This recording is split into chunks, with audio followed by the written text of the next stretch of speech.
praises to the sky wherever we may be.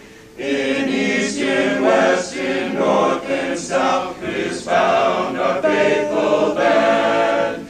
To colors purple, green, and gold we pledge both heart and hand.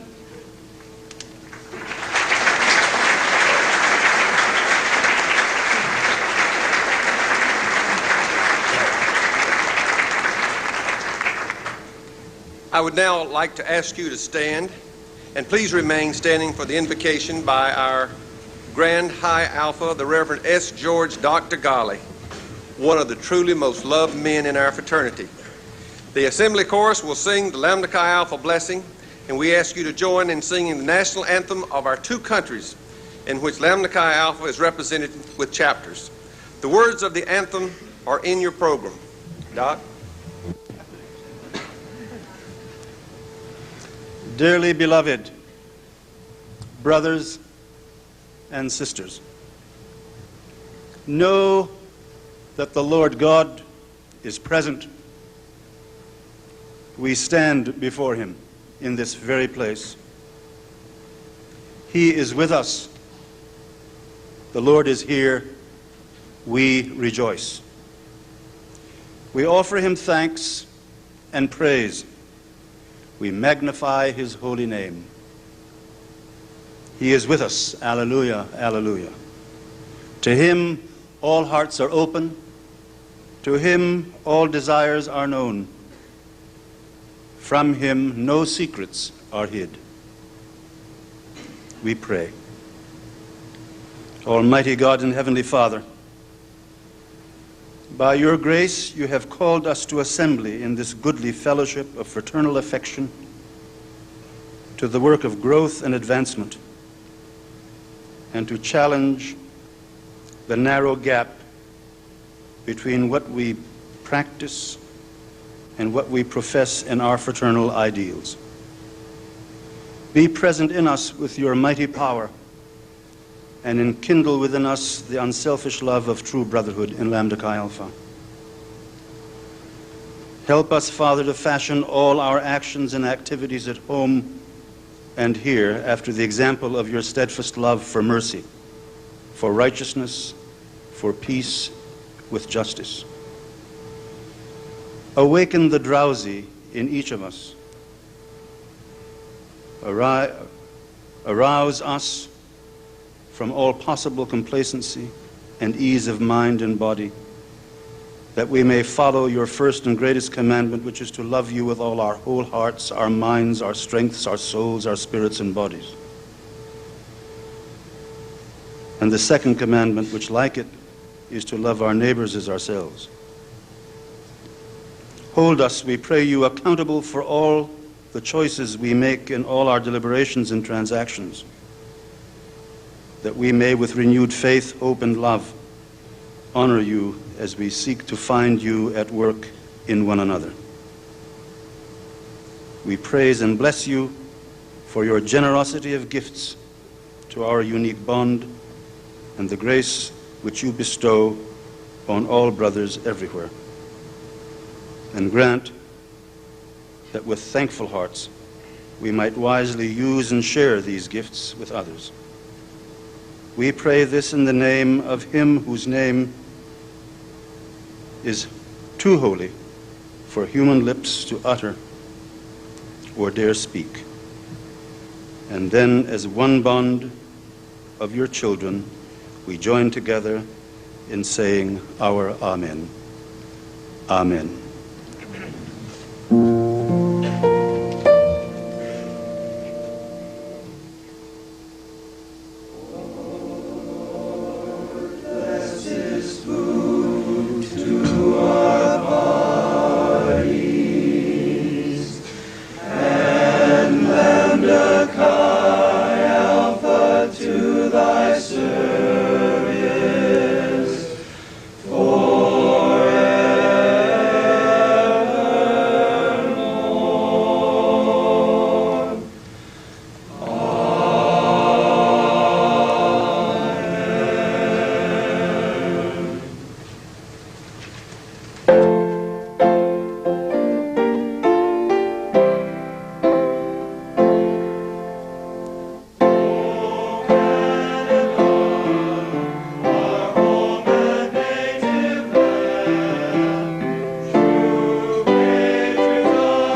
I wish to report to you that you are now involved in one of the largest General Assemblies in the history of Lambda Chi Alpha.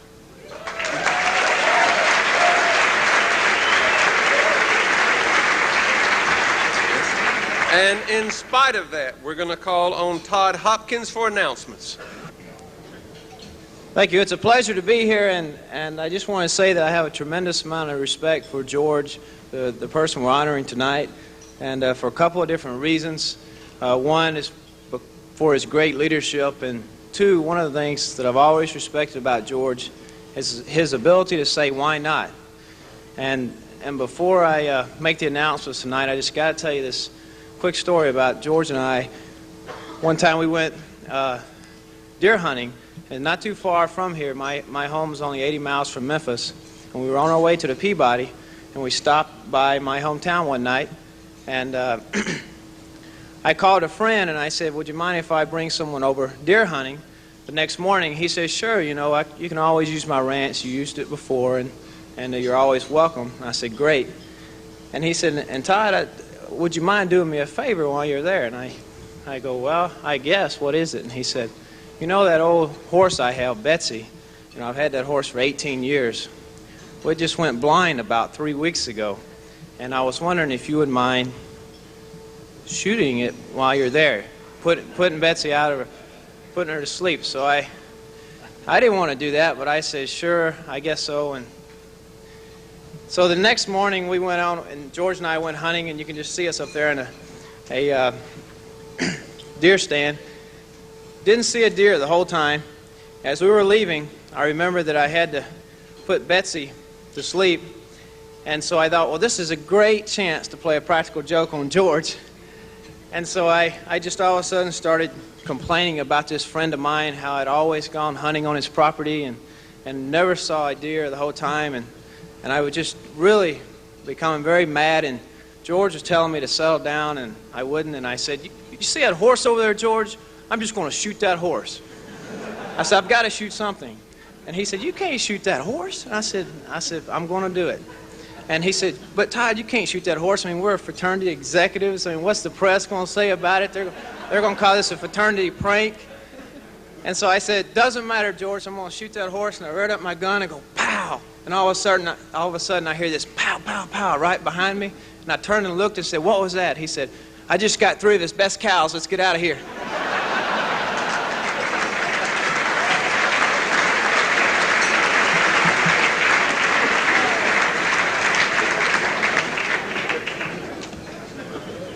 I'm sure you remember that one, George.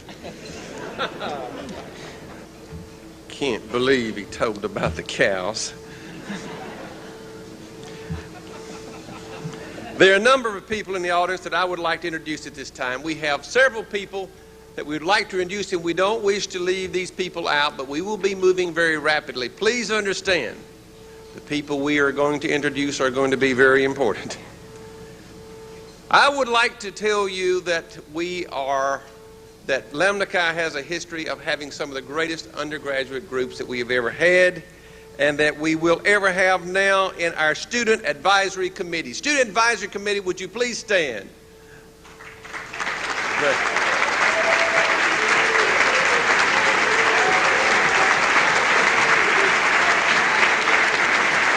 Thank you, fellas, for an outstanding job. And now we would like for the members of the Order of Merit and their wives to please stand. Look at these outstanding people.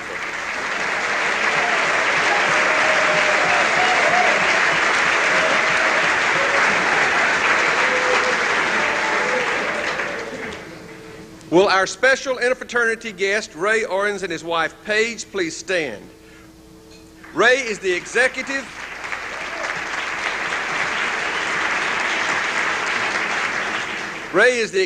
Vice President of Pi Kappa Alpha Fraternity, which is headquartered here in Memphis. We want to thank you for joining us, and I want to tell you that my grandson has a father who is a Pi Kappa Alpha and a grandfather who is superior as a Lambda Chi Alpha.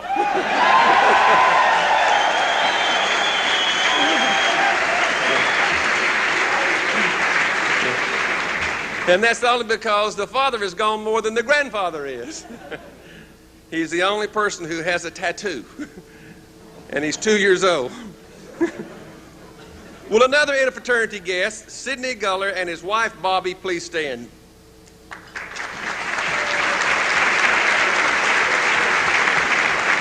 Sidney is a member of Sigma Alpha Mu fraternity and received our Order of Interfraternity Service award this afternoon. Thank you.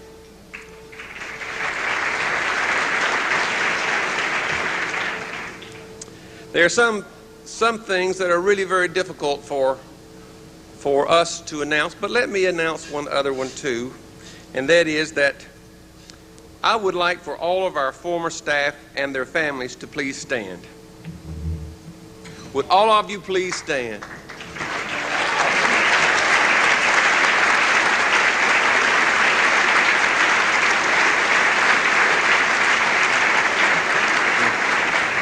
I want you to look at all these men and women. They have made George look good for all of these years. But I particularly want two women in particular to stand because on June 30th, Jean Davenport, George Executive Secretary for 12 years, 12 of her 16 years on the staff, and Barbara White, who has served Lambda Chi Alpha for 18 years, both retired. We will miss you both, and thank you very much.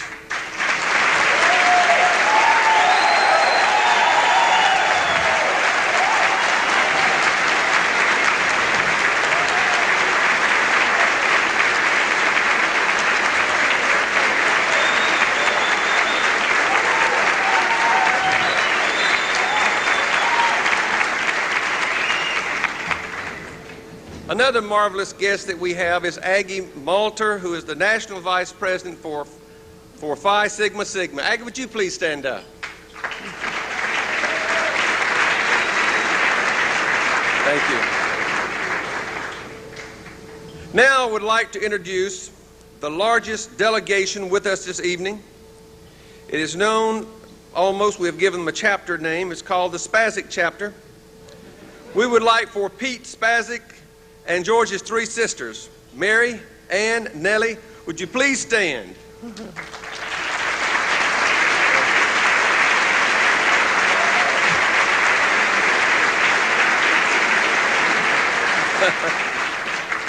As you know, George was the youngest of 9 children. Those were the people who used to beat up on him all the time. That's the reason things have been so difficult for us. And now would the spouses, nieces, nephews, and all relatives and friends of George who've come here particularly for that, would you please stand? Let's welcome this large delegation for George Spasyk.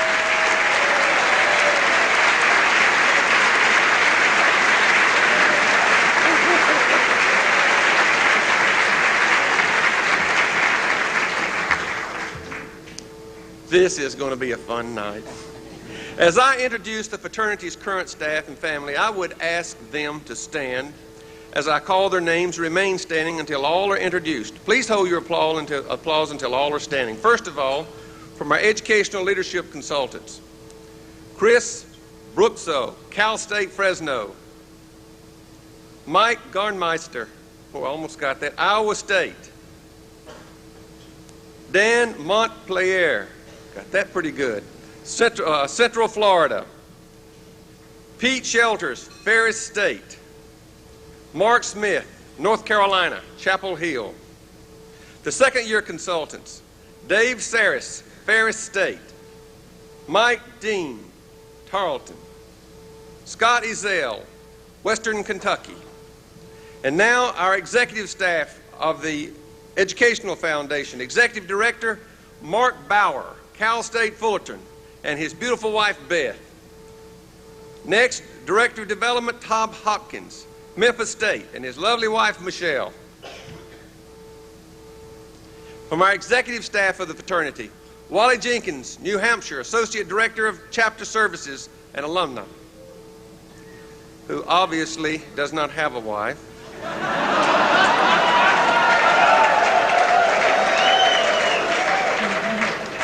And Bob London, Bowling Green, Director of Chapter Services, and his fiancée, Nancy Poley. Bill Farkas, Butler, Associate Director of Chapter Services and Program. Mike Manuel, Cal State Fresno, Director of Finance and Insurance, and his wife, the beautiful Melissa. Ernie Fargo from Akron, Director of Communications, Conference Coordinator, and Editor of the Cross and Crescent, and his lovely family, which is Debbie and daughter Rachel. Without these faithful commitments, I don't know that you fellows have been that far away from home. Without this faithful commitment, their hard work, their sacrifice, all the things that they have given us, these men and women have made our fraternity world one of the most important things to us, and they have improved the standards for which we live. It would not be possible that Lambda Chi Alpha could have had this event this year without true sacrifice. Ladies and gentlemen, we are blessed to have such talented and dedicated staff for our fraternity. Let's give them a hand.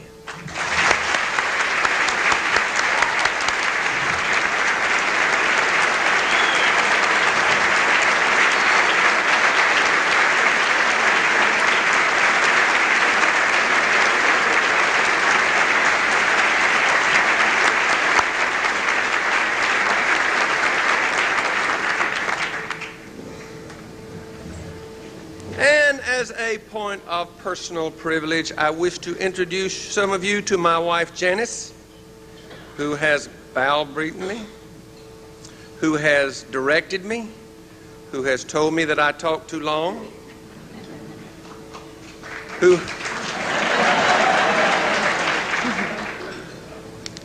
She is usually right. Janice, would you please stand up?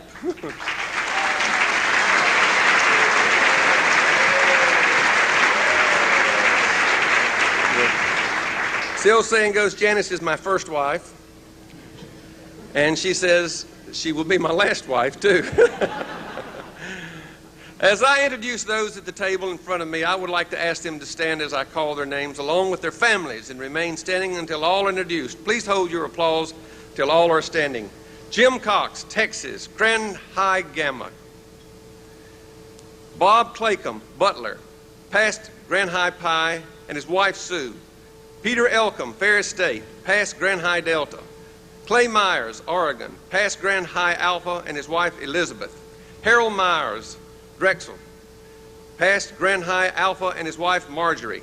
Lee Tuttle, Duke, past Grand High Alpha, and his wife May. Jeff Guns, Southern California, past Grand High Alpha. David Hunt, North Texas, past Grand High Pi.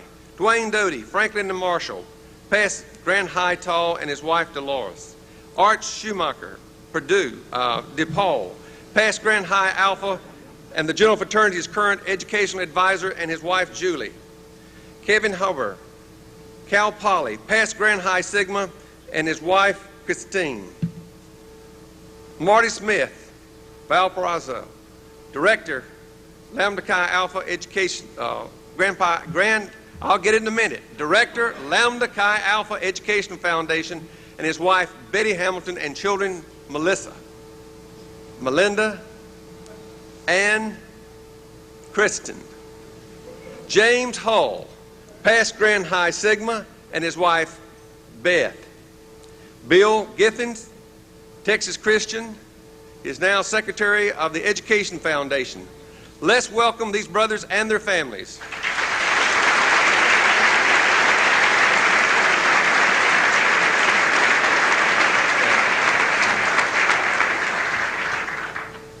You know, I'm having a tough time seeing.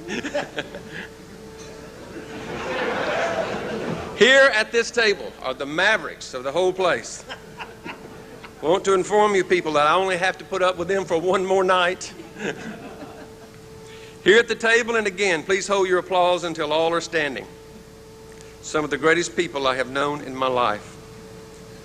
Tom Helmbock, Evansville, Executive Vice President, and his wife, Daryl, and their son, Andy, and a special guest, Tom's mother, Marion Helmbock.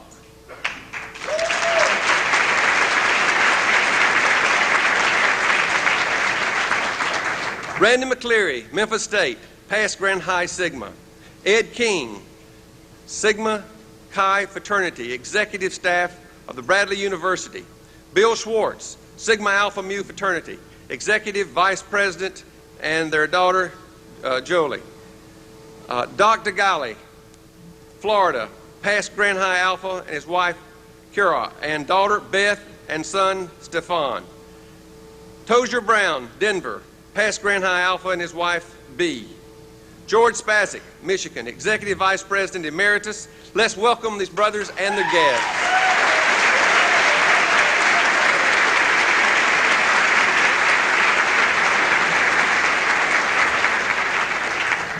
Serving as Grand High Alpha has really been a pleasure for me because everyone will tell you that we have done an outstanding job, and everyone will tell you that it's not Murphy's fault.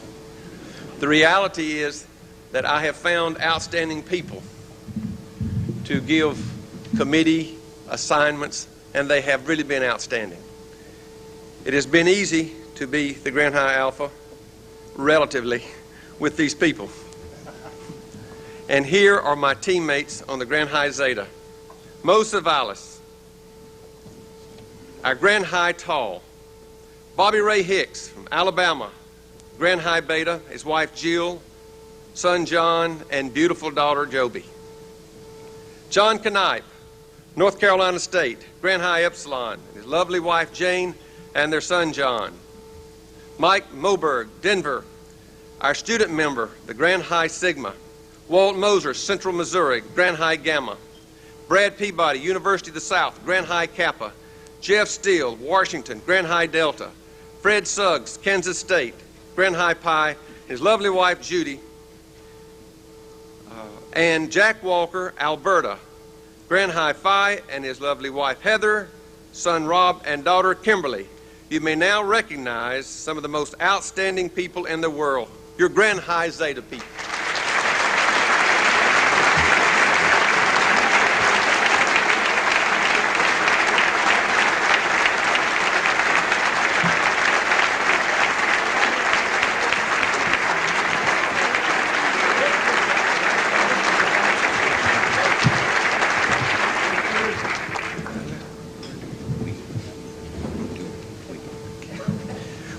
We're pleased to present the 43rd General Assembly Chorus, made up of volunteers who have gotten together just since arriving in Memphis this week. They're directed by Warren Dupuis, Arkansas State. Brother Dupuis.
We'll be good brothers until this world shall end. So while we're together, let's give a rousing cheer for Lambda, Chi Alpha, the bond we hold so dear. Let's give a hip-hip hooray for dear old Lambda Chi. Let's give a hip-hip hooray and shout it to the sky. We'll make the rafters ring when all the brothers sing about the cross and the crescent. It's the grandest thing. We'll shout it loud and strong. We'll shout it all day long because we want the world to know. We stand together now. We stand to win and out for dear old Lambda Chi. And hip-hip hooray for dear old Lambda Chi. Let's give a hip-hip hooray and shout it to the sky. We'll make the rafters ring when all the brothers sing about the cross and the crescent. It's the grandest thing. We'll shout it loud and strong. We'll shout it all day long because we want the world to know. We stand together now. We stand to win and out for dear old Lambda Chi. Hey!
thy name. Thy kingdom come, thy will be done, on earth as it is in heaven. Give us this day our daily bread. Forgive us our debts as we forgive our debtors. And lead us not into temptation, but lead us from the hands of evil. For thine is the kingdom and the power and the glory forever.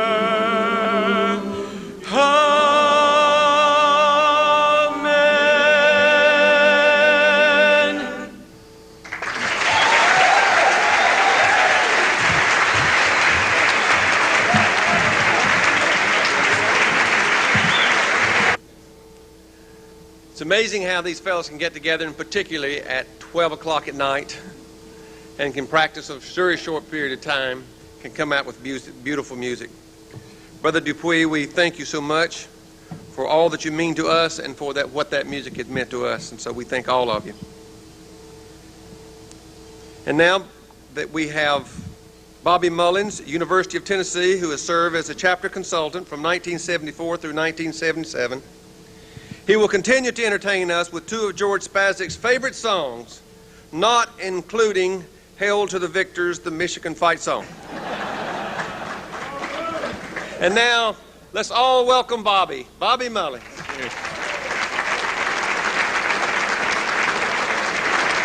In 1976, at the Spirit of Brotherhood convention at the Hotel Roanoke, I sang a song in honor of a staff member of Lambda Chi who was leaving, who had been with our staff for 8 years.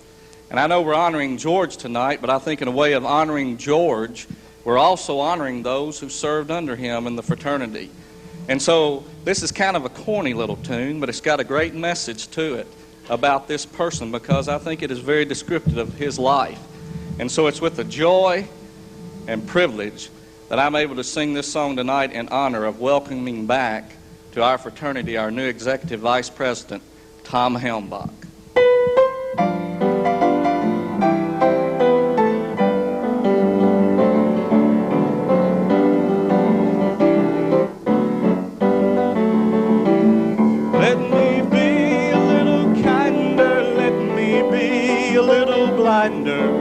To the faults of those around me, let me praise a little more.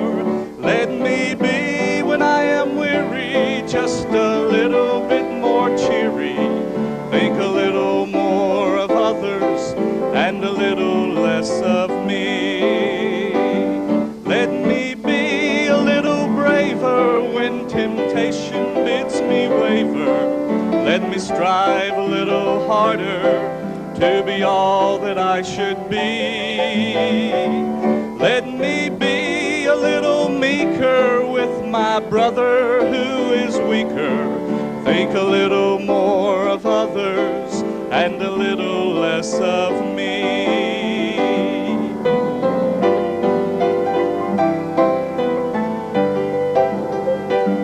Let me be, when I am weary, just a little bit more cheery. Let me serve a little better those that I am striving for. Let me be a little meeker with my brother who is weaker. Think a little more of others and a little less of me. Let me be a little meeker with all these brothers sometimes weaker. Think a little more of others and a little less of me. Thank you so much. One of the fond memories that I had of the time that I worked with the fraternity is I had a little guitar and I used to travel around and occasionally sing, and whenever we'd have a staff get together during those days, and by the way, some of the guys who work with me on the staff were telling me that they were going to come out to my church where I'm associate pastor tomorrow. And ordinarily I wouldn't say this, but fellas, why don't you just sleep in the mornings for the sake of my reputation, you know?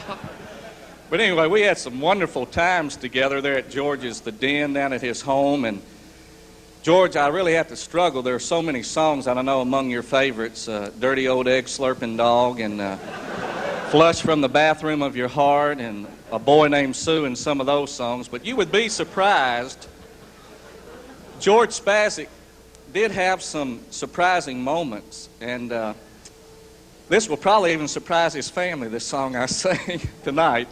But George would occasionally, he'd want me to do something serious. And most of the songs that I used to sing back then, I don't sing anymore. But now that I'm a preacher, there's one song I can still sing that George always liked. And I think at the end of every get-together we have, he would always ask me to sing this song.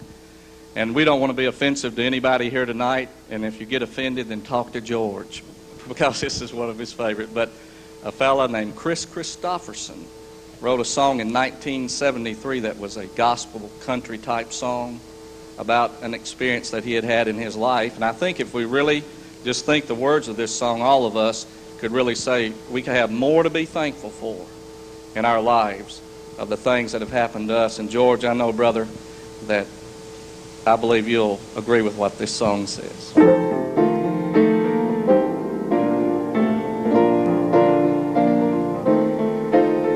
Why me, Lord, what have I ever done to deserve even one of the pleasures I've known? Tell me, Lord, what did I ever do that was worth loving you, or the kindness you've shown?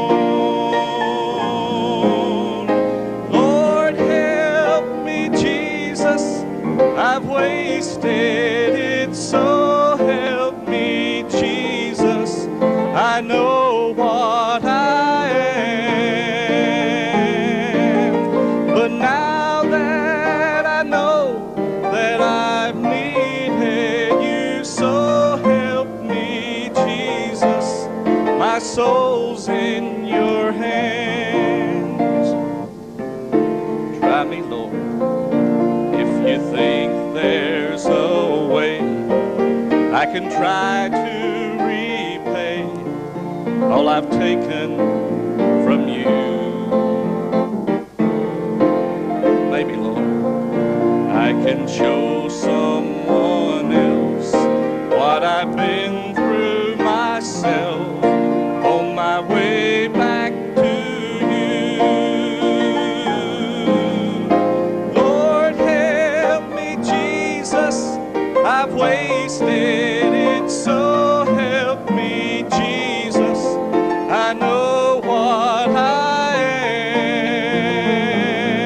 am, but now that I know that I've needed you, so help me, Jesus.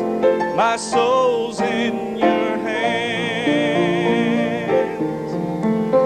Jesus, my soul's in your hands.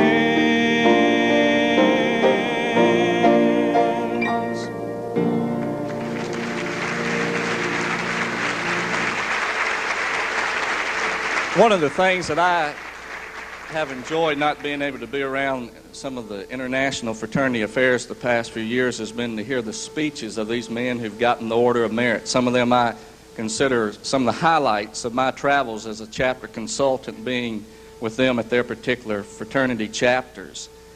And I can remember traveling, just some of the men I've seen here and some of the guys from various chapters that I had the opportunity to visit when I was a chapter consultant. It's not the real big things about your chapter that I remember, but it's just a little something that happened while I was there that's just been a picture on my memories wall for all these years. And you know, in life, some of the greatest men who I know are in this room tonight. Some are well known in our fraternity, and particularly fraternity circles, and even nationally are known. But I think most of us in our lives might never attain a national reputation of any kind. But there's not a person in this room tonight that is insignificant in any way. I think often my wife's grandmother, Miss Hazelwood, she lives in a house between two fraternity houses in Martin, Tennessee. And she's getting on up in her 80s right now. And, you know, having worked with the fraternity, we don't have a Lambda Chi chapter at the University of Tennessee at Martin. Maybe someday we can. But I'd be happy to help with that if we ever did it. But I would ask her sometimes, have those fraternities caused you any trouble? And I was so grateful that she always said, no, not a bit of trouble at all. She has a big white house, the porch, the swing and all. And she'd occasionally share how somebody from one of those fraternity chapters came over and helped her do something in her yard. And you know, if all we ever do, we just stay into ourselves all the time, I think some of the ideals that I have learned in life that have helped me even in the ministry, I learned as a brother of Lambda Chi Alpha fraternity. And I think that I owe so much to this fraternity. And all I just want to say tonight, Wanda's grandmother has a big family who are able to be with her, but you know, there could be a lot of ladies like Miss Hazelwood that are around fraternity chapters like Lambda Chi, that just a little thing that you could do for people like that. And I want to close singing a song that that just talks about how important the little things are in life, and whether it's to just take some flowers over to a widow lady or something like that. I think it's wonderful that, at least from what I've seen at this convention, the ways that our chapters and the members of our fraternity reach far beyond the chapter house out into the world around us, becoming light in the darkness in this world around us.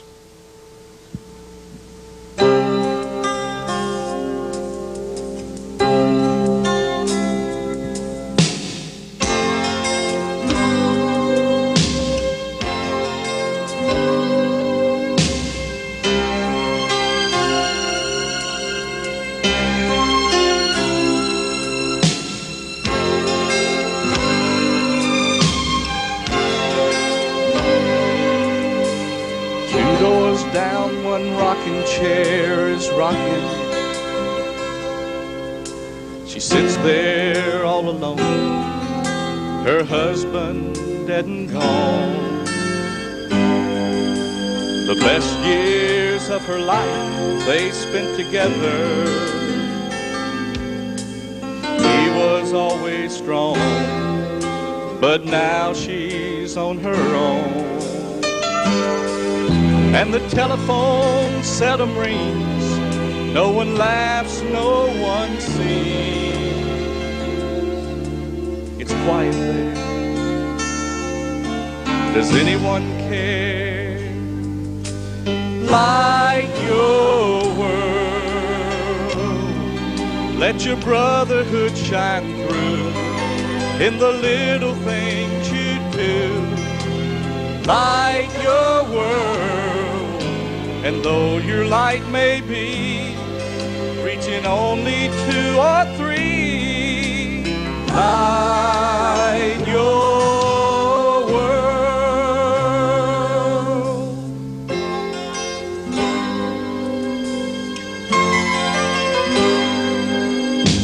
A knocking at her door breaks the silence.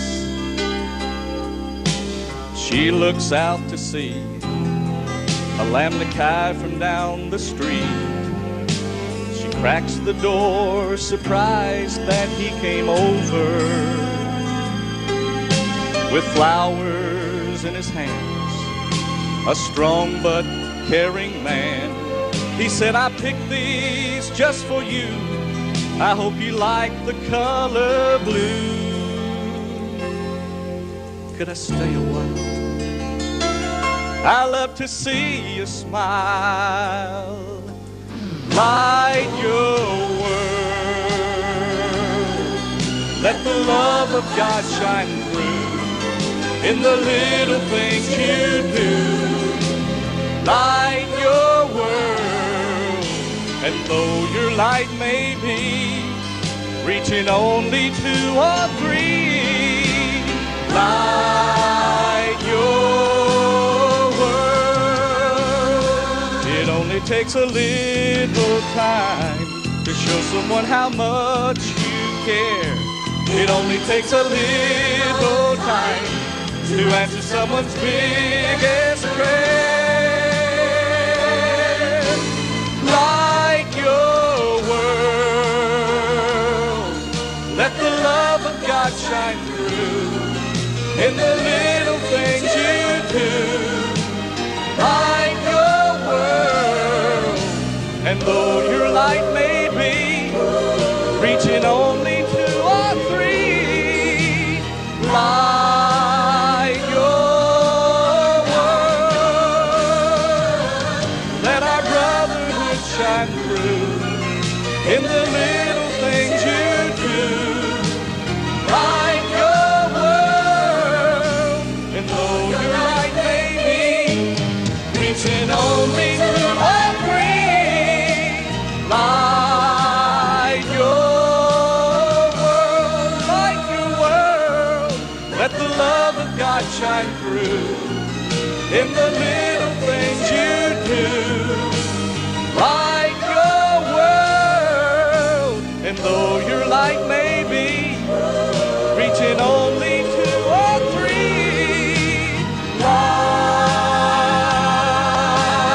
your world.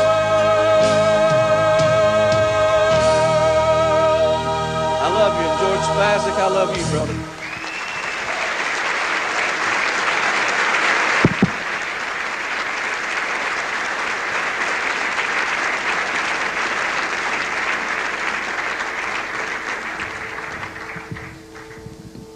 Well, Bobby, knowing that you're Southern Baptist and a minister, if I'd known you were in town, I would have called you over this afternoon right in the middle of the academic bill, and we would pray for all of us. Working with our staff during the past year has been the good brothers of Zeta, Theta, Zeta of Memphis State University, the actives, the associates, and the alumni. Their help has been enormous. I'd like the following members of the Memphis Steering Committee to stand and be recognized, and please hold your applause until all have been introduced. Kevin Neal, Undergraduate Steering Committee Chairman. Pat Donahue, Larry Crum, Ty Griffin, who was, by the way, the High Alpha. Bill Mathis, past Director of Business Affairs, and his wife Carol. Randy McCleary, past staff member and past Grand High Sigma. Bobby Plunk and his wife Molly. A.J. Walton and his wife Martha. Dan Fulton. Rocky Yonda, General Chairman of the Steering Committee and the chapter's High Pi, and wife Sally. As I ask Rocky to come forward, I'd like for all the Memphis State brothers, undergraduates, and alumni to stand. Please join me in showing our appreciation to all of these brothers. Rocky, would you please come forward?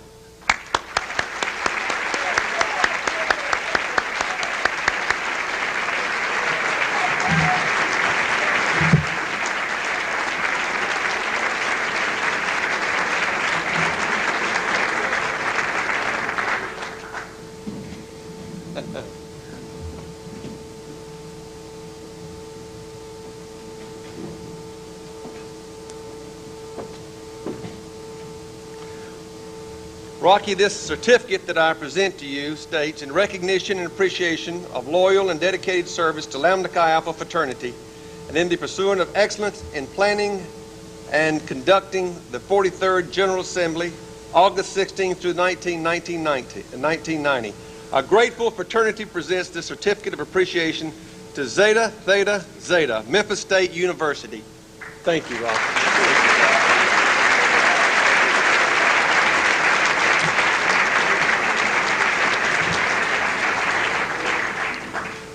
Folks, we have a special treat tonight. As an introduction to our tribute to Mr. George Spasyk, Steve Diamond has some special entertainment that he has prepared for us. Steve has written for many well-known artists and groups, including Starship, Eric Clapton, the Pointer Sisters, and Johnny Van Dance. His work also includes the number one country hit for Lee Greenwood, entitled Don't Underestimate My Love for You. Steve has won several ASCAP awards for his songwriting and has contributed to many motion picture soundtracks, such as Tequila Sunrise. Steve is a personal friend of George and the brother-in-law of Randy McCleary. Please welcome Steve Diamond.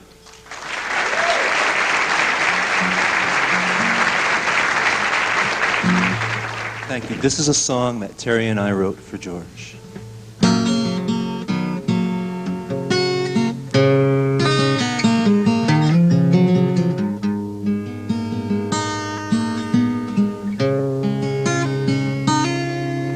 You give so much to others, never thinking of yourself. Always there to lend a helping hand. We learn so much from you.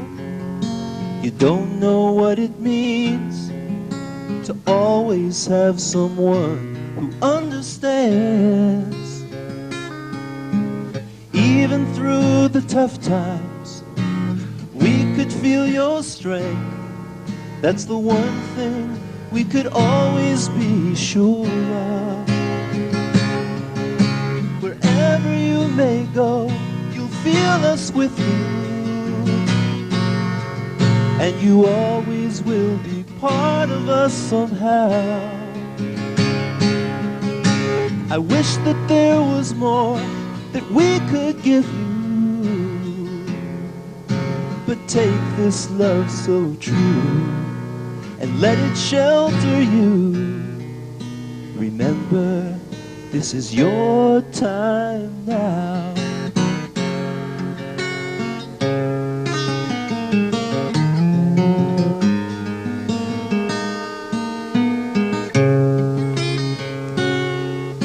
We shared so many memories and times of shining hope.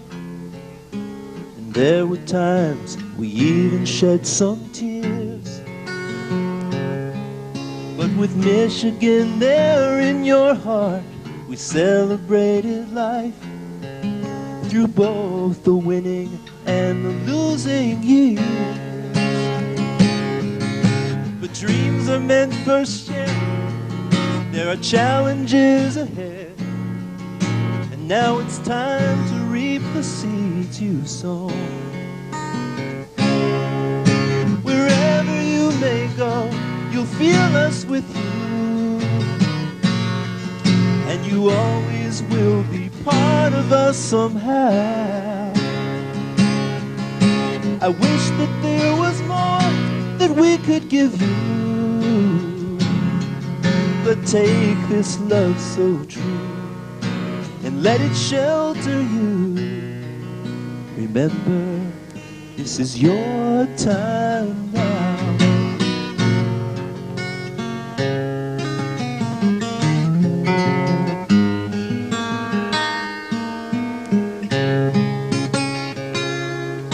But dreams are meant for living. There are challenges ahead. And now it's time to reap the seeds you've sown. Wherever you may go, you'll feel us with you,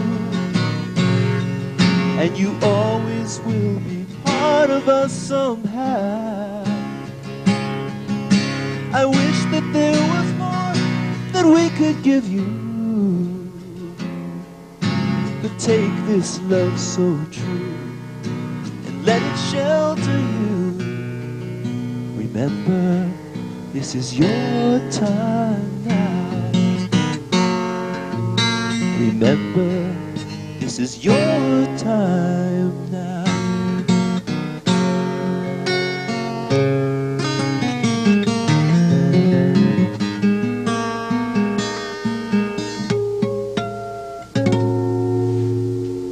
We love you, George.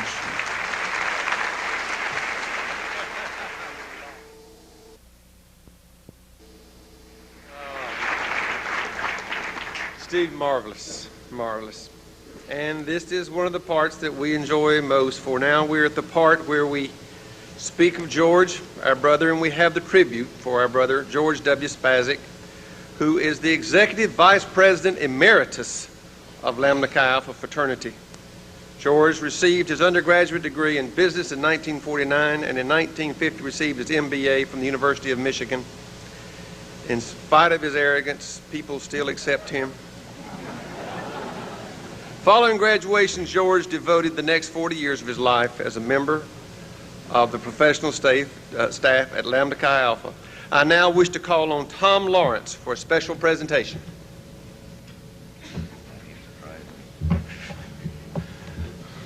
This is no surprise.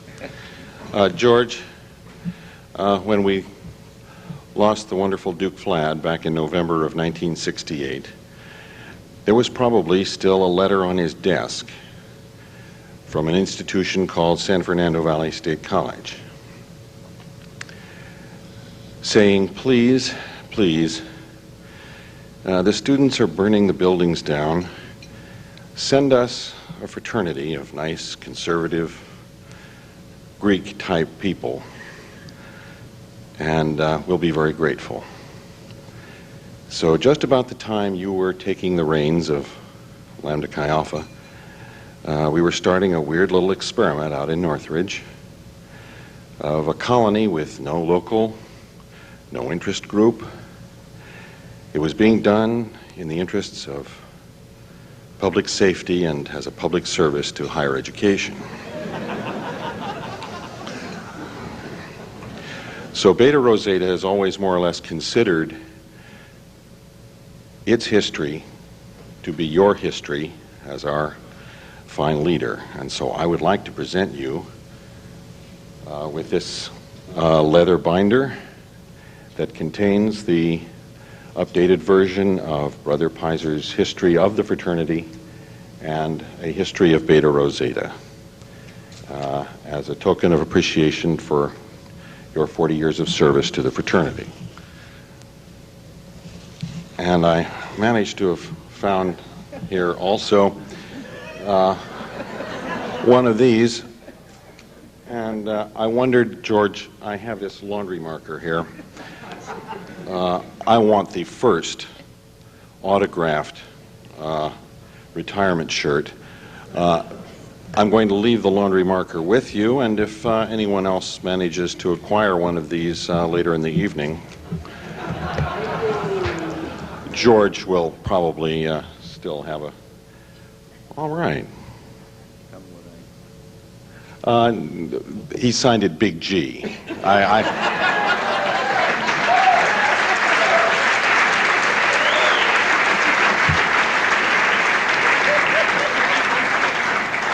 This thing has just gotten started and it's gone to his head already. Thank you very much, George.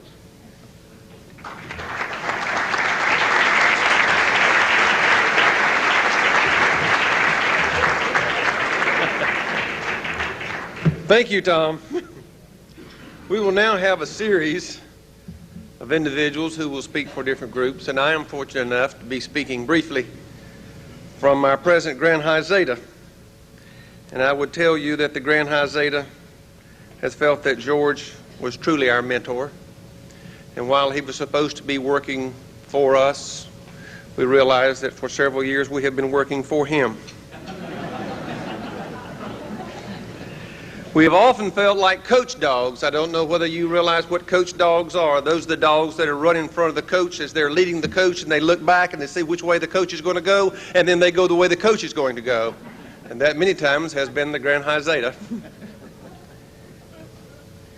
And I can remember at least on one occasion when George was outside, we voted unanimously about one particular issue. George came in, spoke to us, and again we voted unanimous on that issue in the opposite direction.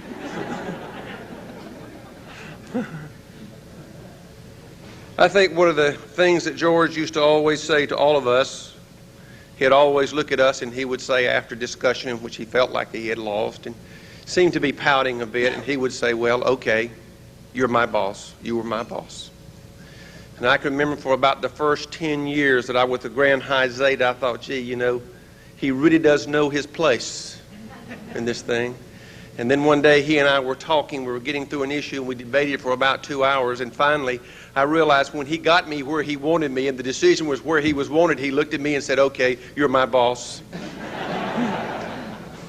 And then I realized all of a sudden he had been doing it for the last 10 to 12 years. He is known as the man with the velvet hammer. I have seldom not seen him get what he wants, and I have seldom seen him not want something for someone else. Almost never have I seen him want something for himself. We on the Grand High Zeta admire him, respect him, revere him, and we are in awe with his quiet greatness. I now wish to call on Mike Moberg, speaking on behalf of the undergraduate members of our fraternity. Mike is chairman of the 1990-1991 Student Advisory Committee and serves as the Grand High Sigma, the student representative of the Grand High Zeta. Mike is pursuing a degree in finance from the University of Denver and plans to continue his study in law school following in June 1991 graduation. Mike is currently the High Alpha of Alpha Pi Zeta. Brothers and guests, please welcome Mike Moberg.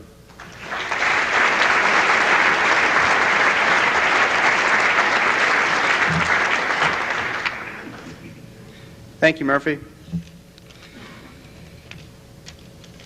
Brothers, friends, and guests of Lambda Chi Alpha, We're here tonight to pay tribute to a truly terrific man, George Spasyk. We're all quite aware that for the past 40 years, George has given his undying efforts and time to our fraternity. The past 22 as the executive director and vice president. George has been the guiding force of Lambda Chi Alpha for over 4 decades. He has seen us through a great many changes. George has led us through the Vietnam War and the anti-Greek sentiment in its aftermath. Through George's leadership, we have seen the abolishment of pledgeship and the beginnings of Lambda Chi Alpha's associate member program.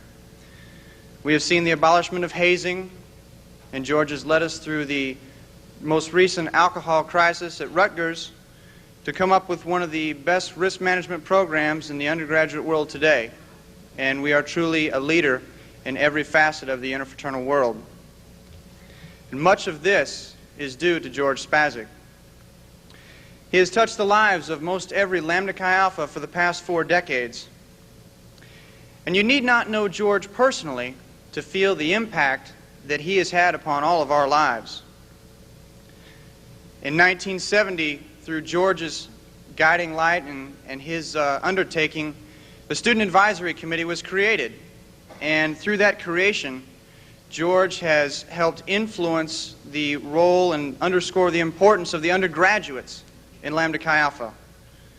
We, unlike any other fraternity today, have control of our own destiny. We as undergraduates are the ones that control Lambda Chi Alpha, and much of this is due to George Spasyk. George has been a model for dedication and commitment to our fraternity. But I think that as undergraduates, the most important thing that we must remember about George is not the accomplishments that George has done over the past 40-odd years.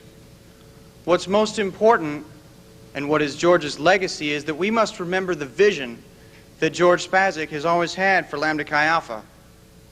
George has always had a vision and the foresight to reach ahead and see what lie in the future and try and do what is best for Lambda Chi Alpha. And through his guidance and his inspiration, we have truly become the best of the fraternal world. As undergraduates, we have benefited from the labors of George Spasyk. There's an old anonymous quote which goes something like this, which I think best describes how we as undergraduates have been touched by George. It says that I have slept by fires that I did not build, and I have drunk from wells that I did not dig. Well, most of us know that George is the one that's been doing all the building and all the digging for us for all of these years. George and the rest of Lambda Chi Alpha have given a tremendous amount to us as undergraduates, and in return, we owe a great debt to the fraternity. We have only a few years remaining as undergraduates, but we must remember that Lambda Chi Alpha is a lifetime commitment and that we have an eternity ahead of us as brothers. Tonight we say thanks to George for all he has done for us as undergraduates. But I think that the greatest tribute that we can pay to George Spasyk is to try and continue his legacy and continue to work to have a vision for Lambda Chi Alpha and use George as a model for exemplary service. We must constantly keep the vision of George Spasyk before ourselves. We must keep his vision before our eyes so that we may never forget that Lambda Chi Alpha is eternal and that Lambda Chi Alpha has a mission to teach that is second to none, and that it is ours to lead by example and precept. And we've got one of the greatest examples that the world has ever brought, George Spasyk. George, just as a small tribute to you, on behalf of the undergraduates in the 1990-91 Student Advisory Committee and all of those student advisory committees that have come before us, we'd like to present you with this flag that flew over Lambda Chi Alpha while you were our executive director. George, thank you so much.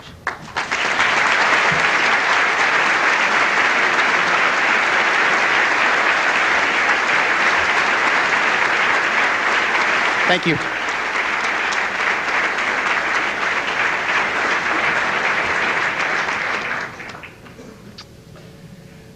Our next presenter is representing the educational community, is Mr. Ed King.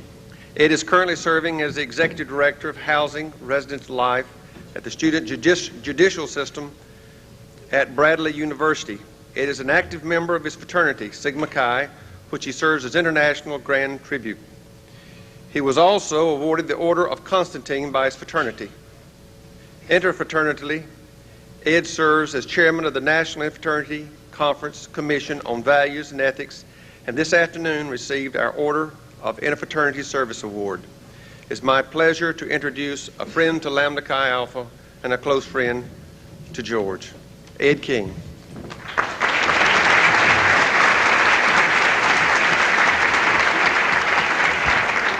Thank you very much, George. Leaders and members of Lambda Chi Alpha, brothers and sisters, it's good to be here with you. As the university administrator, I come to you in peace. I wear two hats as I come here, and the hat I enjoy most is the fraternity hat.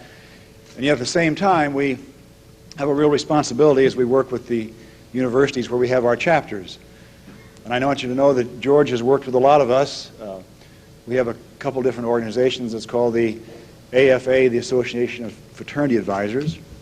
We also have a National Association of Student Personnel Administrators, and George knows us well, and we know George well.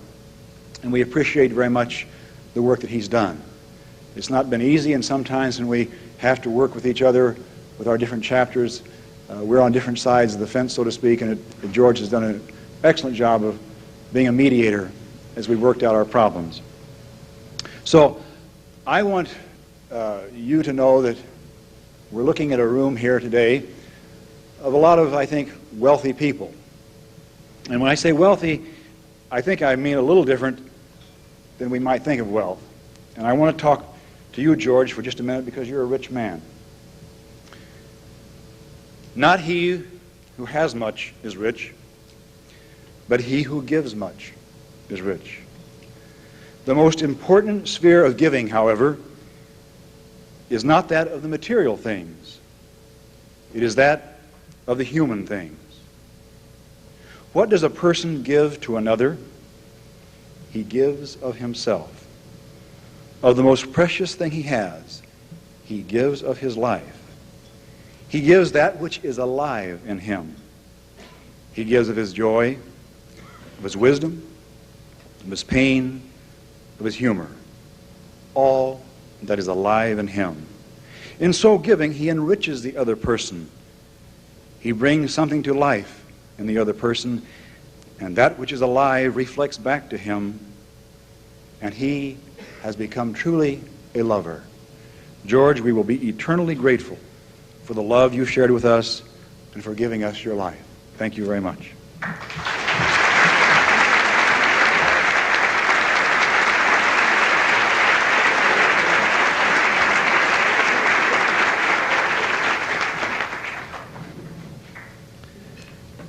Our next presenter has been an in-fraternity colleague of George for more than 35 years.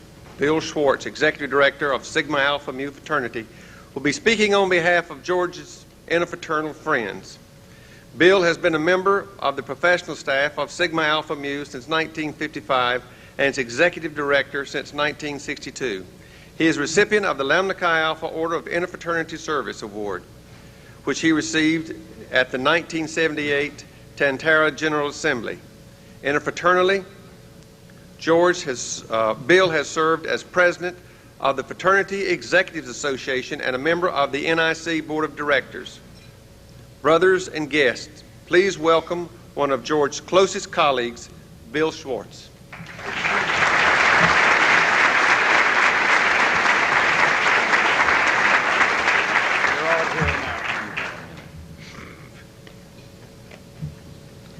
What I have to say about George is fairly carefully written down here because when you get close to George's age, you forget things.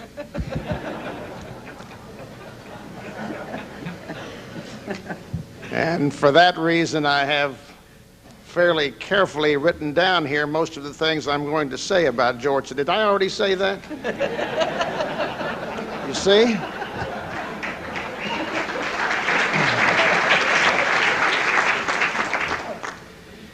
George Spasyk is one of the few men to complete 40 years in the employ of a college fraternity. That's half the life of Lambda Chi Alpha. But longevity, of course, is not why we honor George tonight. There are so many better reasons: loyalty, ability, excellence, brotherhood, efficiency, honor, dedication, and some more. And George's contributions have embraced so well what we call interfraternity, as well as this great fraternity of yours. For all of its history, there has been in Lambda Chi Alpha a healthy attitude of interfraternity responsibility, an attitude which all fraternities would do well to emulate.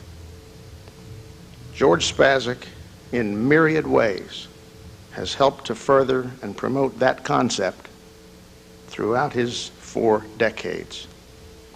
And the fraternity world is grateful. Grateful for his courageous and spirited defense of the National Interfraternity Conference under siege 20 years ago, when many important fraternities resigned from the conference. And grateful, too, that, gentleman that he is, he stood at the door and encouraged them all to come back. And they did come back. Grateful, too, for the hundreds of interfraternity assignments he has so willingly taken.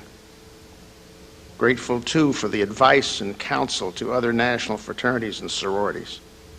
Grateful, too, for his help for his fellow professionals, young and old, including me. Grateful, too, for the premise he has so eloquently expounded in thousands of appearances, the premise that fraternities are a family. They are one, we are one, and must work side by side to continue to earn their place in society, to be, in fact, what they say they are. George has said that so many times. And the fraternity world has shown its gratitude. George holds the Kappa Delta Rho Interfraternity Service Award, the Tau Kappa Epsilon Salisbury Scott Award, the Alpha Sigma Phi Grand Senior President's Citation, the Association of Fraternity Advisors Jack Anson Award, the NIC Interfraternal Award, the first to receive it, and last Saturday in Boston, the Sigma Alpha Mu Interfraternity Award. A few weeks ago, his contemporaries in Indianapolis contacted the governor of Indiana, a Phi Psi, who made George a Sagamore of the Wabash, and that's quite something in the Hoosier State. This summer, George received the Distinguished Service Award of the Fraternity Executives Association, which he has served as its president, as did Bruce McIntosh and Duke Flad before him. I, too, have a favorite quotation. It's from the great and wise learned Hand. To me, these words describe George's philosophy very well. Judge Hand said this: It is among man's most dependable joys to impose upon the flux that passes before him some mark of himself. His reward is not so much in the prize as in the race. If we have done what we can, we have made real at least some part of that finished product in whose fabrication we are most concerned ourselves. And if at the end some friendly critic shall pass by and say, "My friend, how good a job do you really think you have made of it all?" we can answer, "I did put into it whatever I had, and that was the game I started out to play." George Spasyk has lived by that precept, and all of us know it. On behalf of our interfraternity colleagues, George, those who have worked alongside you and learned from you and were inspired by you, I thank you, I salute you, I congratulate you, most especially in front of 800 Lambda Chis. I am honored to be here tonight after our 35 years together to call you my friend. God bless you.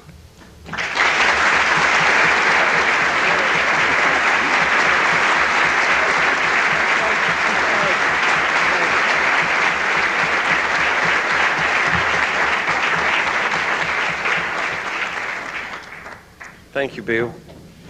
Now, speaking on behalf of the past officers of the fraternity and the Educational Foundation Board of Directors, is one of our most prominent leaders, Tozier Brown. Tozier certainly is no stranger to Lambda Chi Alpha or the interfraternity world. He served 16 years on the Grand High Zeta, being elected Grand High Alpha at the 1958 Montreal General Assembly. Tozier has also served as president of the foundation and has been a member of the board for nearly 40 years. Interfraternally, Tozier has served as president of the National Interfraternity Conference and was a recipient of the NIC Gold Medal, its highest honor. It is my pleasure to present our own Tozier Brown.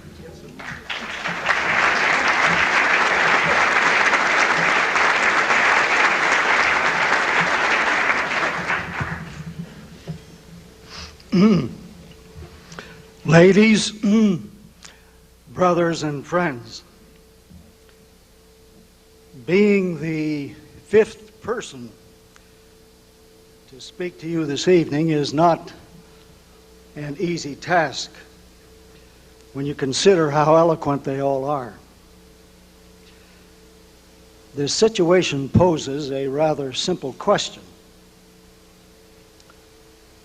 What can I possibly say that is not repetitious and still constitutes a proper tribute to a great friend? My resolve is not to dwell on the obvious, but rather to ferret out some rather unique attributes that characterize George and mark the impressive success that he has enjoyed. Now, you've heard and you will continue to hear about George's endless talents, his total devotion to brotherhood, his innovative spirit that has cut across the whole interfraternity world, his ability to motivate brothers under all possible circumstances, his patient persistence in the face of difficulty, his passion for truth and honesty, and many other similar attributes. Yes, you've heard all that, and you'll hear it again and again. But on behalf of the wonderful family of past officers of our great fraternity and the past and present officers of our foundation, I'm going to lay before you a few reasons why I think George is so very, very special. First, George has an uncanny ability to anticipate problems even before they arise. Now, some people call this just good, solid experience. Others say it's prescient, and he really has knowledge of things even before they happen. Some other people say it's a form of intuition. Well, I guess it's all of those, maybe more. But the fact remains that George can solve many problems before most of us even know they exist. Second, George communicates not only well, but eloquently. It really doesn't matter whether he's writing or speaking to a few men, or a large group of men or women. He has that special talent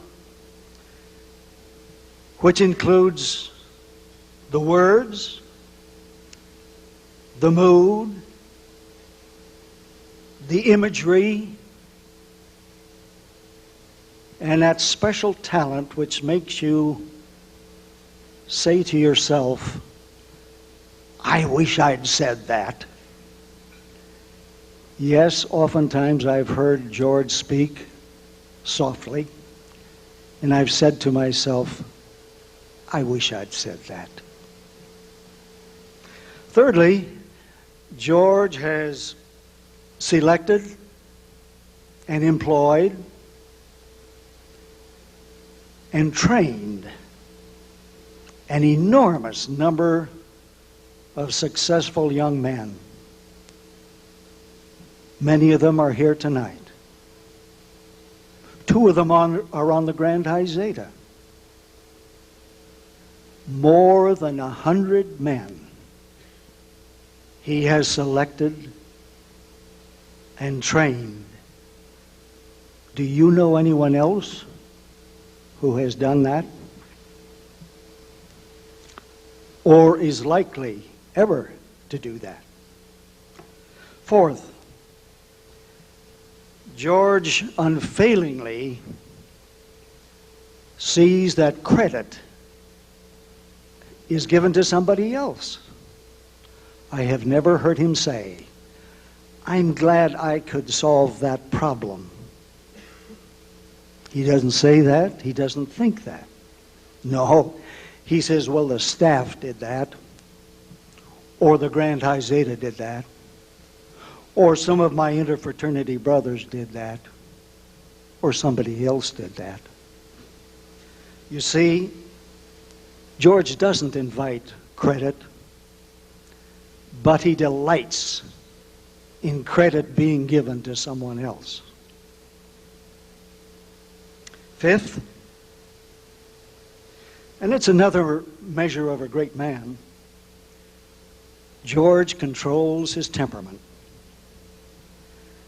You know, at various times in the fraternity business, the professionals of the fraternity world, there are times when you must be sad or disappointed or frustrated or just plain angry. George doesn't show that. And he doesn't dwell on it. No, George's reaction is forbearance and forgiveness.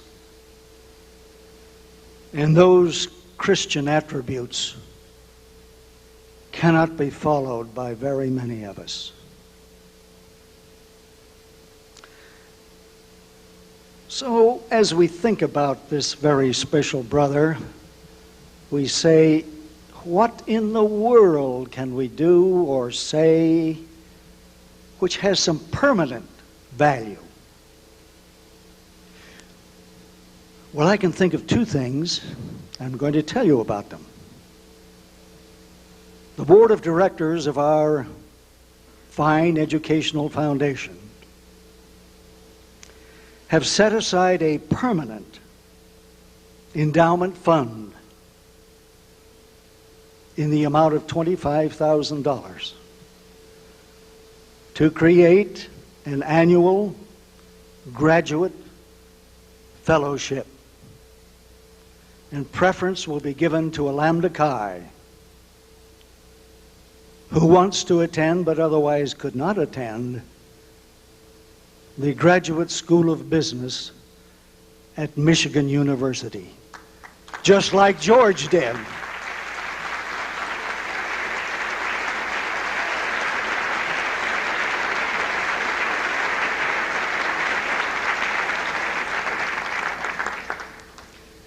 Second, in the way of permanence,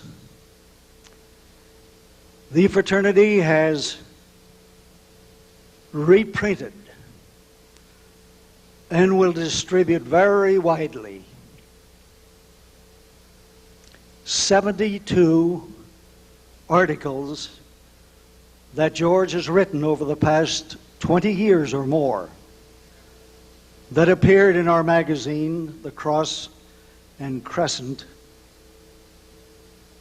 under the pleasant title of Reflections. For our members, young and old, and for non-members, these articles deserve permanence. They deserve to be in every chapter house, in every college where our chapters thrive. They deserve to be read and thought about over and over again. So, George, to conclude these brief remarks, we are honored to have a permanent fellowship in your name, and we're honored to distribute again throughout the fraternity world these wonderful articles you have written called Reflections. Good brother, bless you. Next, speaking on behalf of George's family and friends, will be Mr. Randy McCleary. As an undergraduate, Randy served as the General Fraternity as the Grand High Sigma and chairman of the 1976-77 Student Advisory Committee. He then continued his service to the fraternity as a member of the administrative staff for more than 10 years. Randy held numerous positions on the staff, including chapter consultant, director of special services, director of development, and communications editor and conference coordinator. Brothers and guests, please welcome our friend Randy McCleary.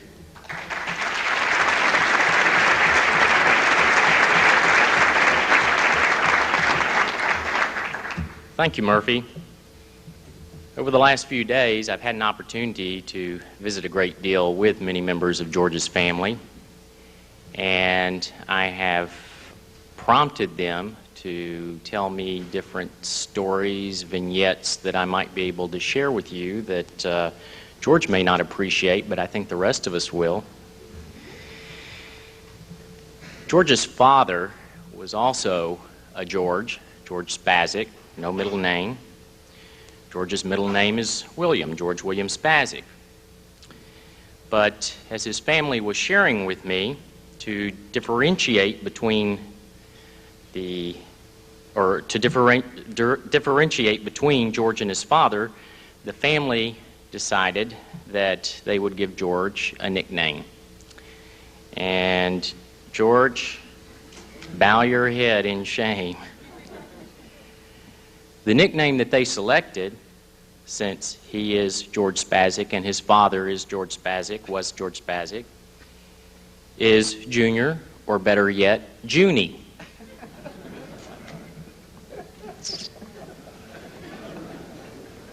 Now, the story doesn't end there.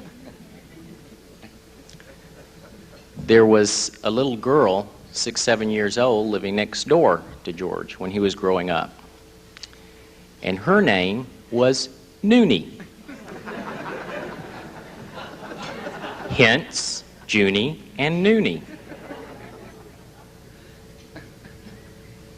Still doesn't end there. George lived in a house on a very steep hill, and his father owned a grocery store, which was downstairs from his home, the living quarters. And his, as he was called, Pops, always kept his delivery truck parked out front. Well, one day, George thought that he would try and impress Noonie. So the two of them decided to climb into the truck, and before he knew it, George inadvertently released the brakes with the truck on this steep hill. Next thing you know, here goes the truck sailing down the hill. Moments later, Pops and George's older brothers were running down the hill chasing the truck. Fortunately, there were no cars coming or going in either direction, and the truck finally rolled to a stop at the bottom of the hill. And by the time that Pops and George's older brothers got to the bottom of the hill, George was laughing and Noonie was laughing, and then he looked at his father's face, and there for a very quick moment his father gave a very stern look and then extended his arms and hugged him. Now, that's the reason, that's the real reason that George to this day has been an avid auto racing fan, and not because he's lived in Indianapolis and been to at least 25 Indianapolis 500s.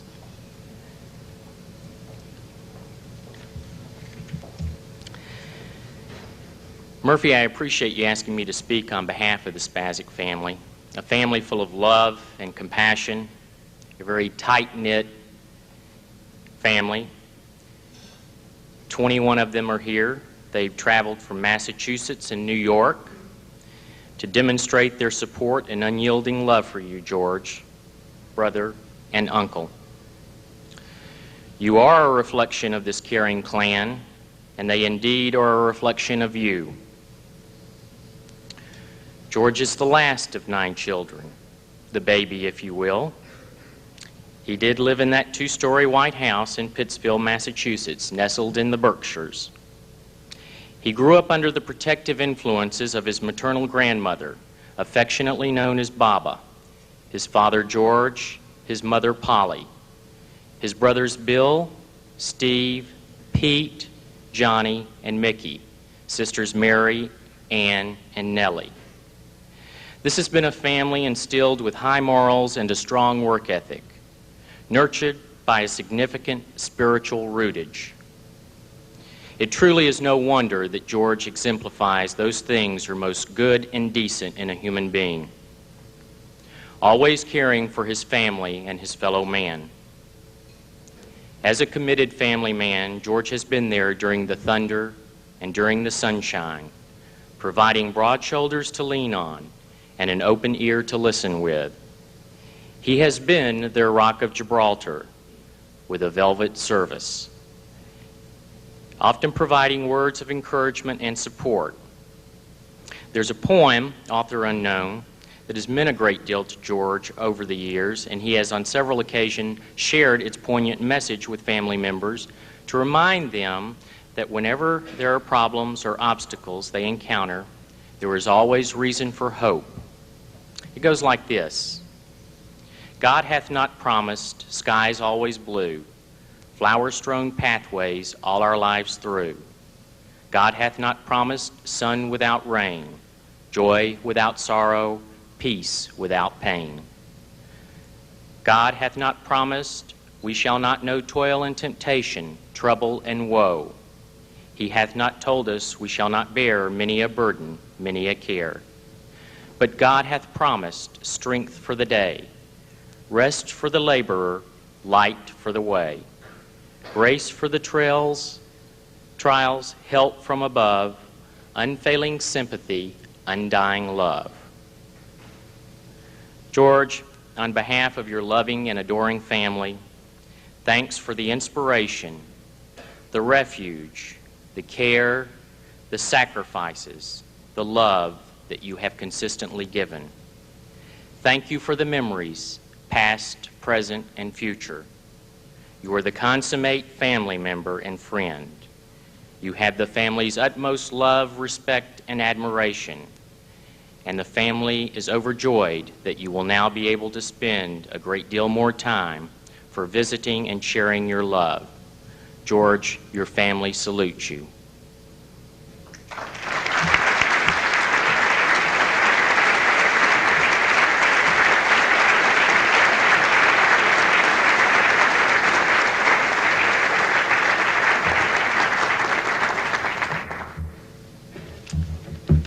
And now, for the piece de la Resistance. George has always said, I hate surprises. And most former staff members know that, and certainly the current staff members know that. But George, this is one surprise that we hope you'll kind of enjoy tonight. Tozier Brown was the brainchild for this, and he had determined that after being appointed by Murphy as a chairman to honor George, that we should produce some type of audiovisual program to recognize George's 40 years of service. It's kind of difficult to cram 40 years of service into what is going to be a 17.5-minute tape. But I think that the firm of Bernita Communications, under the careful and loving direction of Brother Bill Rue, it's going to be something that you're going to enjoy. So without further ado, I would ask that the lights be turned down, and here is our audiovisual tribute to George Spasyk.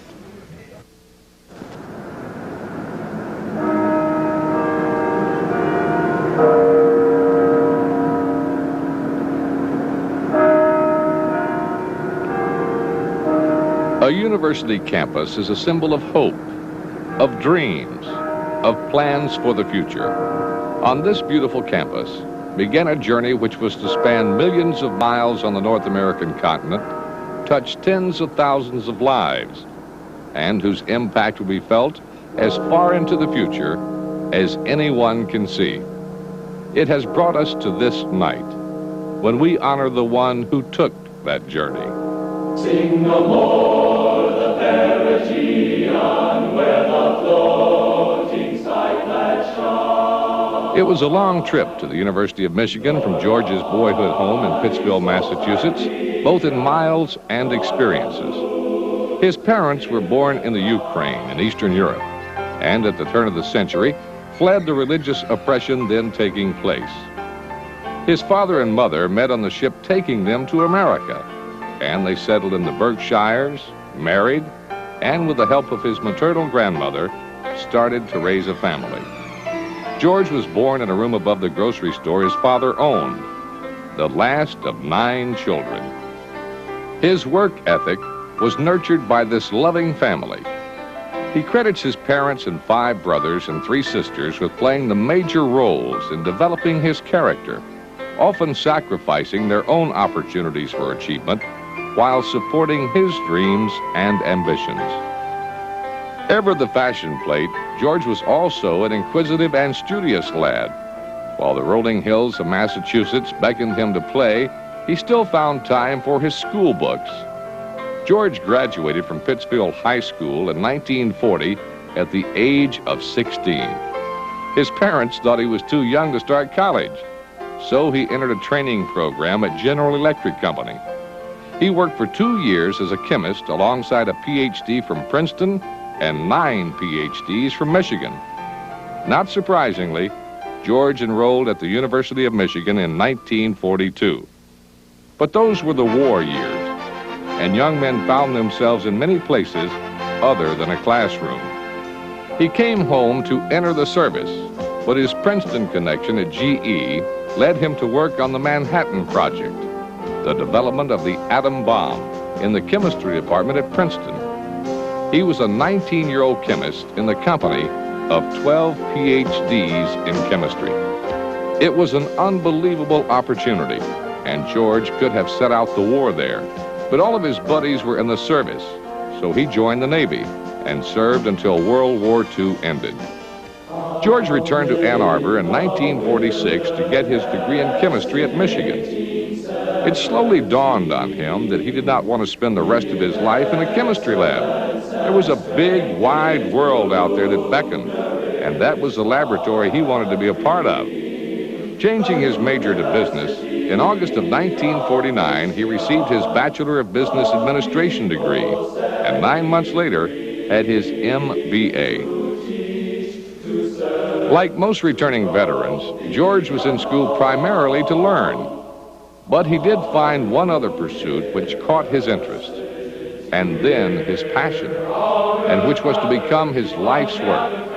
In 1946, George joined Lambda Chi Alpha. He could not know, as he served in half a dozen offices in the chapter, that he was establishing a knowledge of undergraduate operations that would serve him and the fraternity well in the coming years. Early in 1950, George staged a tremendously successful Great Lakes conclave at Michigan, and this brought him to the attention of Executive Director Duke Flad. After finishing graduate school, he made the first of thousands of trips associated with the fraternity to the Lambda Chi Alpha headquarters to interview for the position of traveling secretary. The title was appropriate. George has traveled literally millions of miles for the fraternity since that first airplane ride to Indianapolis. The welcome, however, was probably not as colorful as those to come. When George joined the administrative staff, the headquarters were located at 2029 North Meridian Street, and Lambda Chi Alpha was one of the largest fraternities in the collegiate world. Increasing the staff was essential, and in 1952, he became service secretary, supervising undergraduate operations for the next 16 years. He worked with students from across the United States and Canada, further developing the unique understanding which has enabled him to lead the fraternity through decades of turmoil and progress. He was also fortunate to be in the company of other outstanding leaders of Lambda Chi Alpha, Bruce McIntosh and Duke Fladd, E.J.C. Fisher, and Lynn Leitner, Houston Carnes and Tozier Brown, Lou Plourde, and Doc Dirghalli, men of vision and incredible talent. They were his mentors, his colleagues, and his inspiration. With his innate modesty, George has said, "If I appear tall, it is because I have stood on the shoulders of giants." The 1950s were basically years of quiet, steady, qualitative growth. George refers to them as the fabulous 50s. Fraternities were the unchallenged leaders on the college campus. They enjoyed a popularity that was unparalleled in their nearly 200-year history. But by the time George took over the reins as executive director in 1969, the times had changed dramatically. It would require great skill, knowledge, and understanding to see the fraternity successfully through the turbulence of the late 60s and early 70s, as a firestorm of protest swept the campuses of North America. George's long association with undergraduates prompted him to launch an idea that had been rattling around in his brain since his graduate year in college. He had seen for many years the loss of a third of the fraternity's pledges who had no interest in an archaic system which relegated them to second-class status. In the first Reflections article he ever wrote for the Crossing Crescent in November 1969, he said, "Were we not able, out of conviction and sincere belief, to speak out positively and forcefully that we believe in the value of fraternity, we could not, in good conscience, ask thousands of young men to share this experience. For indeed, who will answer when the trumpet is uncertain?" It didn't take him long to sound the trumpet in a very certain manner, with a call for equality among all fraternity members. His second Reflections article in February 1970 was titled, "Pledges, Who Needs Them?" In it he asked, can Lambda Chi Alpha or any fraternity get along without having pledges? His answer was, "I submit that we not only can, but in the long run, we must." His call for an end not only to pledge terminology, but to the whole concept of pledgeship sent shockwaves through the fraternity system. It would take some fraternities nearly 20 years to accept the no-pledge concept. About a dozen chapters implemented the fraternity education program of Lambda Chi Alpha immediately. Associate members, not pledges, received a full measure of respect. The new program helped them develop their full potential in all areas of life. In 1972, the General Assembly officially adopted the program. George helped implement it by example and inspiration. George led the fraternity and other progressive programs as well. He felt the fraternity could benefit by greater student input in its programs and policies. In 1970, Lambda Chi Alpha established the Student Advisory Committee, opening its highest councils and decision-making processes to undergraduates. George has met at length with all 21 committees since then, and most of the time, he has been listening rather than talking. 4 years later, the beautiful headquarters building in Indianapolis was completed, and George and his staff moved in to begin a new era of unified leadership. George's commitment to fraternity goes far beyond Lambda Chi Alpha. He has been one of the staunchest and most articulate advocates of interfraternity cooperation. He is one of the most sought-after speakers on the interfraternity circuit. When George speaks, people listen. The awards and honors he has received from within Lambda Chi Alpha and from interfraternity groups fill several walls of his home. He is truly a shining star to so many. Indianapolis has been George's home for 40 years. Much of that time has been spent in international headquarters, writing and pondering, discussing and deciding. But once a year, Indianapolis is the scene of an event that he never misses, the Indy 500.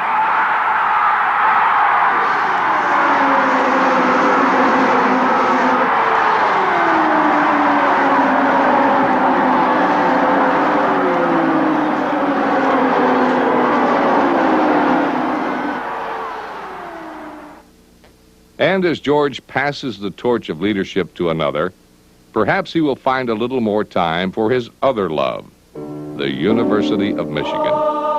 This is where he began his journey with Lambda Chi Alpha. It is where his fertile imagination and quiet introspection grew into a successful career. And this is where the Wolverines play. This is George's team. And when you're George's team, you have his fullest loyalty. Many sports teams have what is called an impact player, the one who makes the difference. George has been Lambda Chi Alpha's impact player for many years. Ask anyone who has served on the staff.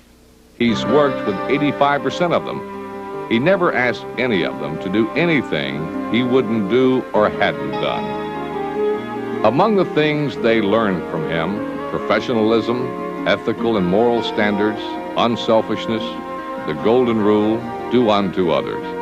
In other words, he was not just teaching them to be good professionals and managers.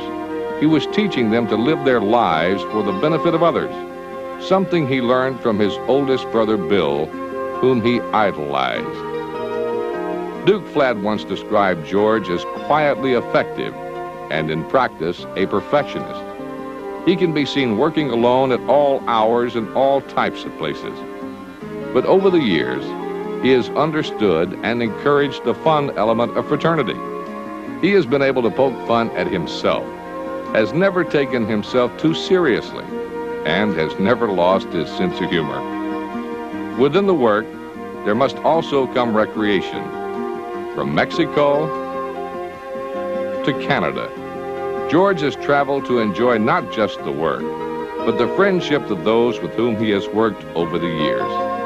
Visit any chapter, as George has done, and you'll see the reason that we all joined and why we are all here. Friendship. Wherever he goes, you will always find him surrounded by people, especially undergraduates. And he makes no apologies about the fact that he loves to hug people, another feature of his Ukrainian background.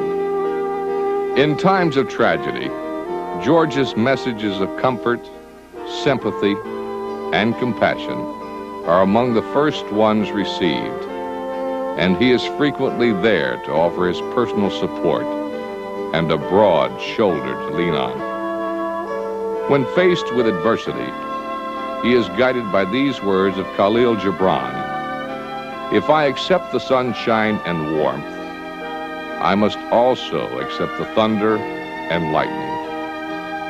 George will do everything in his power to resolve a problem or a conflict, but he does not dwell on the past or worry about things that are beyond his control. Questioned about one of his rare mistakes, he would flash an impish grin and say, "It seemed like a good idea at the time." His generosity knows no bounds, and no one will ever know how many friends and brothers he has helped along the way, because those are secrets known only to himself and the recipients of his generosity.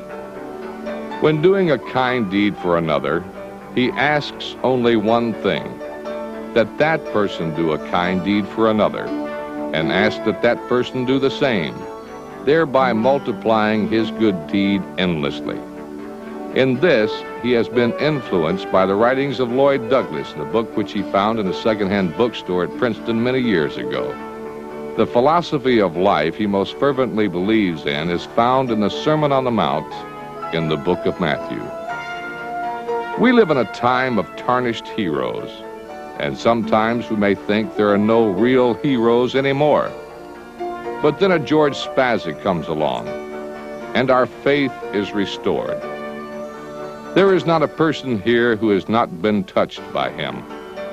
Perhaps it can best be expressed in the words of a beautiful song, which we know means a great deal to you. It must have been cold there in the shadows, to never have sunlight in your face.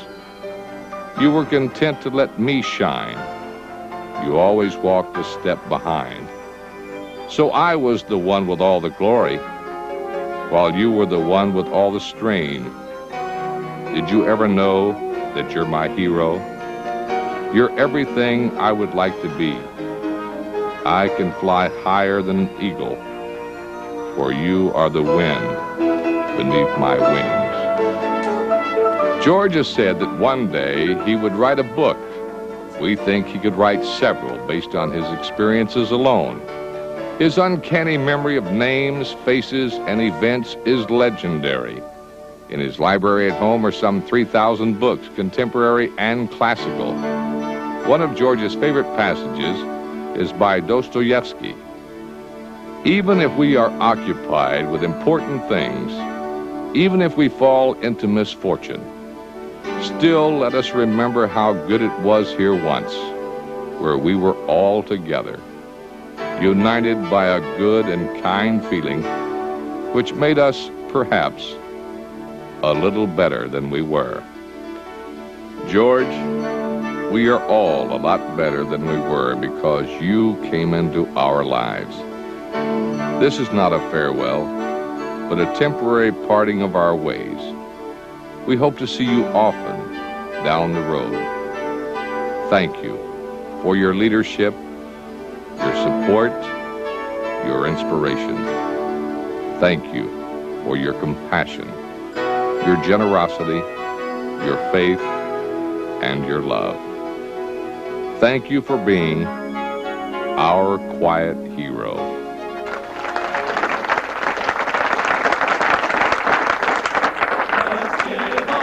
Hip hooray for dear old Lambda Chi. Let's give a hip hip hooray and shout it to the sky. We'll make the rafters ring when all the fellows sing about the cross and the crescent. It's the grandest thing. We'll shout it loud and strong. We'll shout it all day long because we want the world to know. We stand together now. We stand to win and how for dear old Lambda Chi.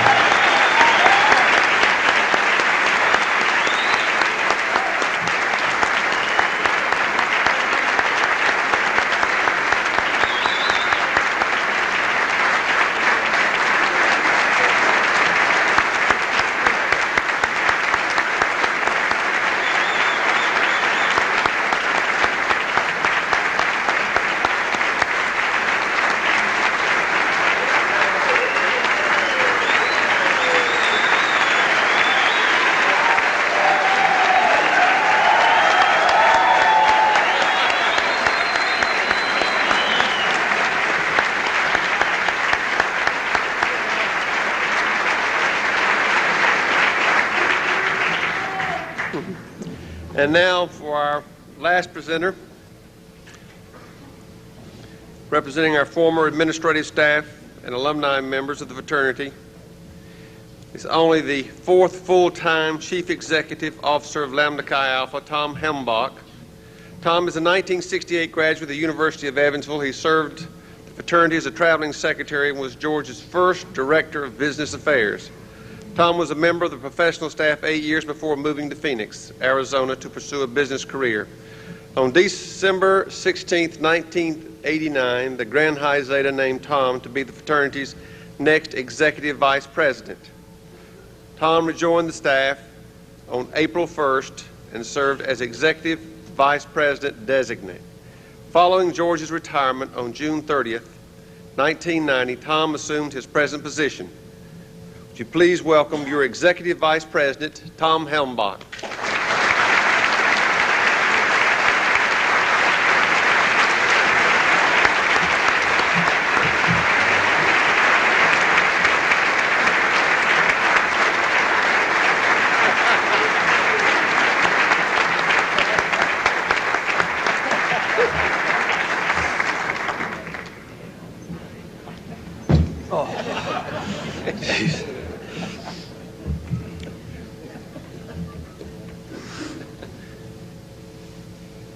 I have to tell you, it's really a hoot to be here. It hasn't been that way all week. Brother Grand High Alpha and brothers and guests and friends of Lambda Chi Alpha, I stand before you representing a large group of brothers who have served, had the privilege to serve on the staff, and who are serving now, and for the group of over 185,000 Lambda Chi Alphas across the world. I must tell you that when I got a call from Duke Vlad to fly to Indianapolis from my little hometown of Evansville for a lunch and an interview, it was like going to the Last Supper. I don't know about you, but when I was an undergraduate and the guy from National came through, there was fear and trembling in all of us. And to go visit the center from where that fear and trembling came was quite exciting. After being hired by the Duke and getting a chance to meet this mystical Spasyk, I made an astonishing discovery. This George who we all know who we refer to when we say who, was just an ordinary brother with an extraordinary vision and passion for Lambda Chi Alpha. I had the good fortune this past spring of participating in a few of the, I think we referred to them as the Gray Wheels Tour. LA was great. They did a fantastic job of roasting George. Texas, Chicago. There was a lot of tributes, a lot of jokes. We can dish them out, but you all know he can dish them out just a little bit better. Kareem got a motorcycle on his tour. George has reminded us of that all spring and summer. All George got was a little plastic motorcycle. George is a man of few words, and usually soft-spoken. He makes you lean forward to hear. Unless you're at a Michigan game or race weekend when you really get blown away by the blast.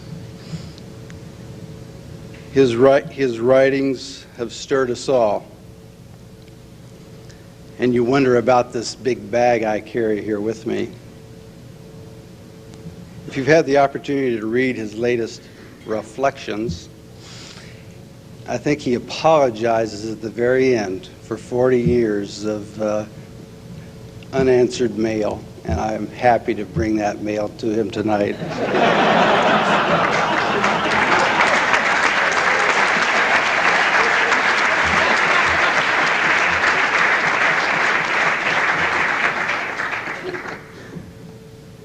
My son Andrew asked me not to bend over because of the light show you might get, but that happens to some of us. These are not letters that he did not answer, but these are letters of tribute. Early in the, don't let them fall. Early after George had announced his retirement, Tozier and a few other brothers circulated different groups and asked them to participate in sending George a few words, give him something to do when he retired, to answer. And I'd just like to share with you a few of those words.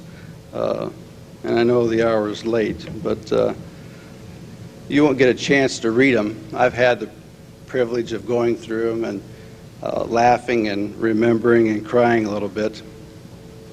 And I do try and make us laugh a little bit, because if I don't, I'm afraid I'll cry. George's impact on all of us comes out in many different ways, and these are but a few. One letter read, "If I appear tall, it is because I stand on the shoulder of giants." Those were your words after becoming president of the FEA. As I have said before, Lambda Chi Alpha is tall, for you are a giant whose shoulders the fraternity stands. The same is true for those of us who have known you personally. We are all a bit taller. Another, 15 years later, I realized how fortunate I am to be your friend and your brother. I am a better man for working with you, socializing with you, and most of all, listening to you. The SAC meetings, the seminars, the colonizations, the race weekend, the Michigan games, all helped us to know you. It's mind-boggling to even try to consider the positive effect you have had on thousands of young men. I have seen the smiles you have brought to many people who have just being around you. It amazes me.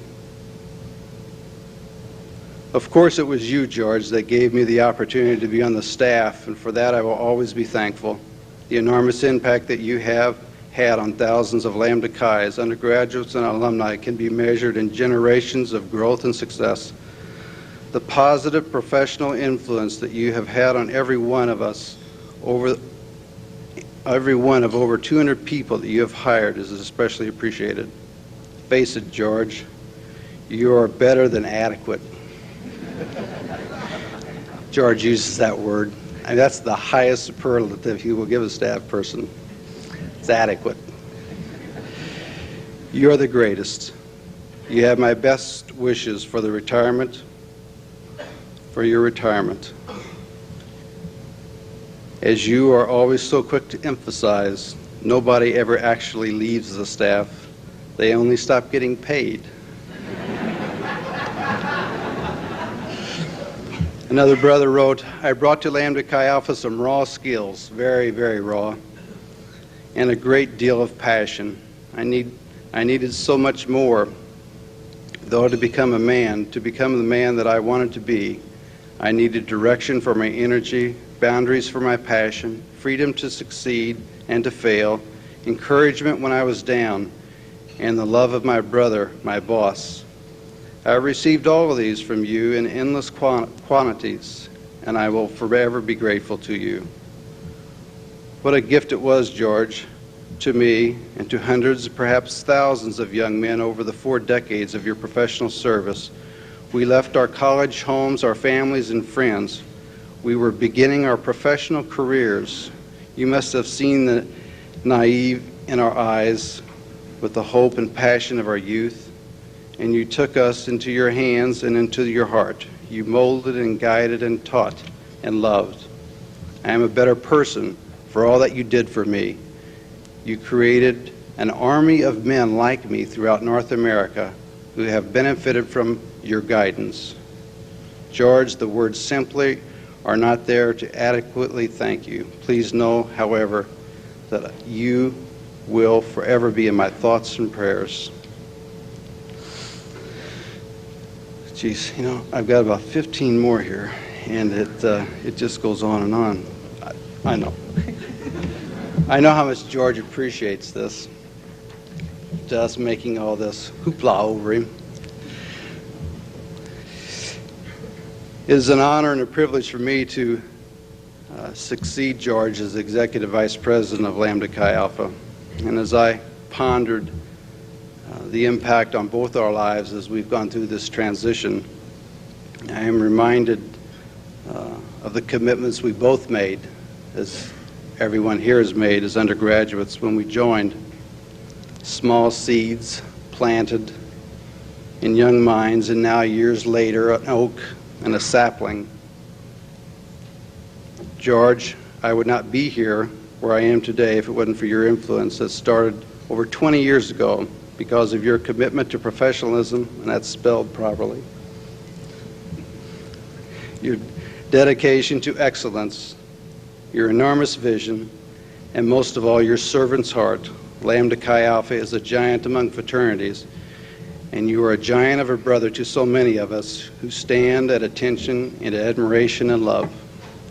Thank you, brother. Get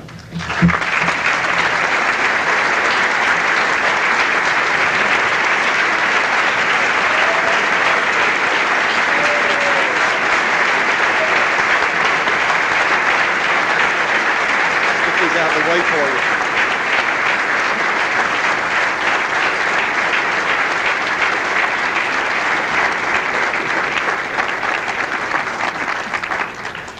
And now, friends, we have a response from Junie.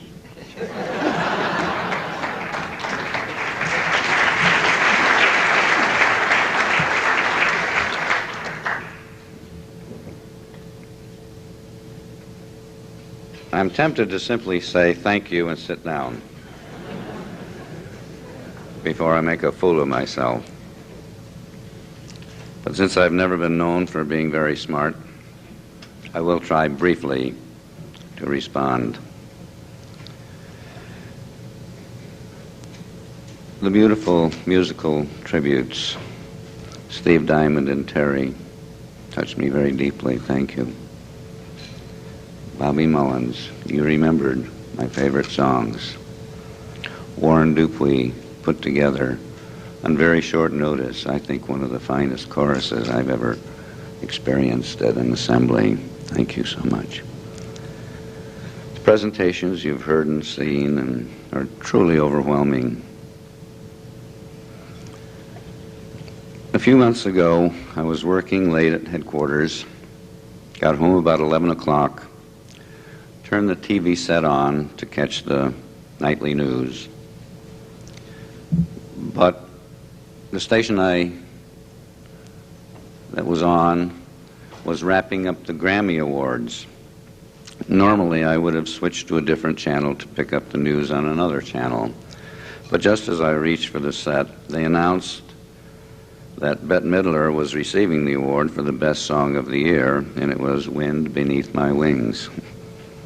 Ironically, just the day before, I'd received a tape of that song from Randy. I guess in some way he was trying to tell me that I had helped him along the way, personally and professionally, and he was thanking me for it. And I've heard the song often since then, and it's one of my favorites. But every time I hear it, I have to turn the thought around. The fact is that there have been so many people who have provided the wind beneath my wings. The film you just saw has touched me very deeply, more than my poor words can say. And I know there's only one person who could have written that script, only one who knows all of the various compartments of my life. I'm not sure, but thank you, Randy, for putting that together. Thank you, Tozier, for spearheading this whole effort. Randy's brother was here earlier. Johnny Doherty goes by the TV name of Johnny Dark.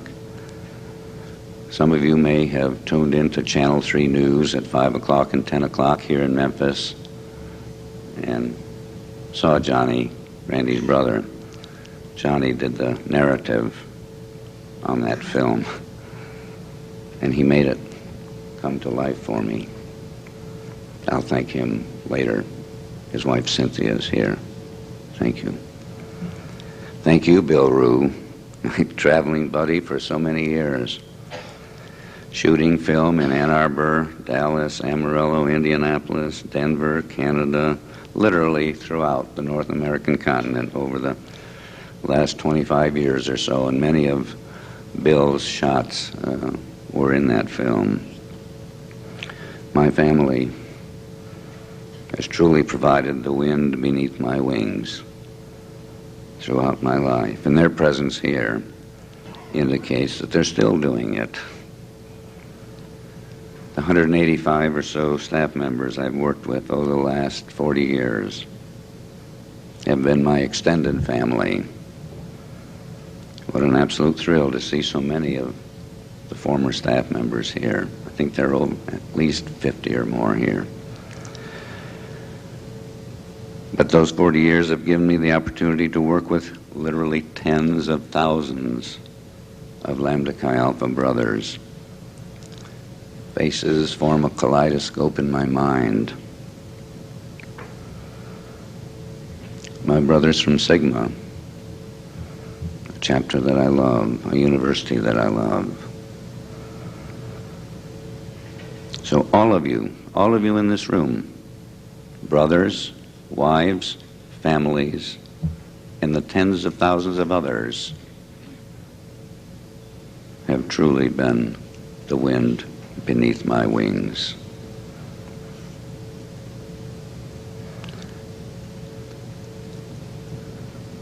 It will take me the rest of my life to earn the tributes that you have paid to me tonight. Starting right now, I'll start working on it. Thank you. God bless you. I love you all.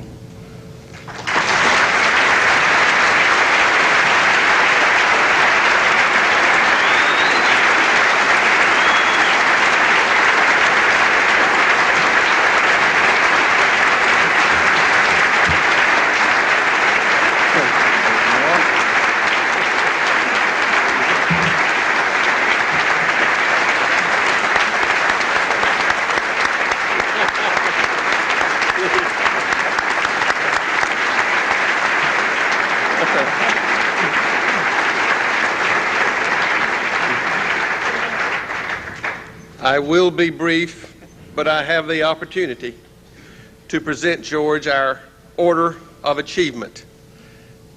This was passed out to an other during the day. We wanted to say this until tonight. I would simply tell you that the Grand High Zeta has voted this, and it is given to those who have been successful in their chosen field. Is there anyone in the world that we could give this to that would be more appropriate?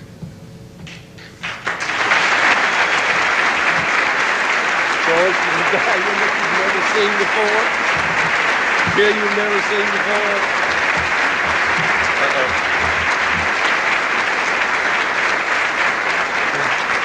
And this, as all the rest of ours, will be placed inside the headquarters forever.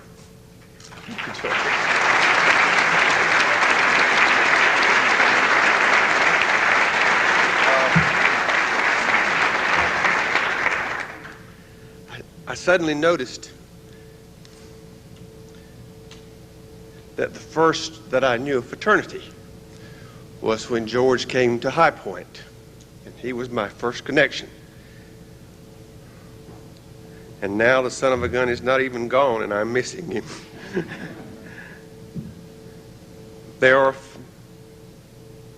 all of us through life will struggle to meet and touch something that is great. Truly, all of us have been awarded a touch of greatness through this man. Now, before we close, I would like to personally thank Joe Batson, a brother from the University of Texas and president of Fraternity Communications, and his crew in Amarillo, Texas, for the production of Reflections on a Quiet Hero. The crew includes, of course, Bill Rue, East Tennessee State, a member of the Order of Merit, and our official assembly photographer,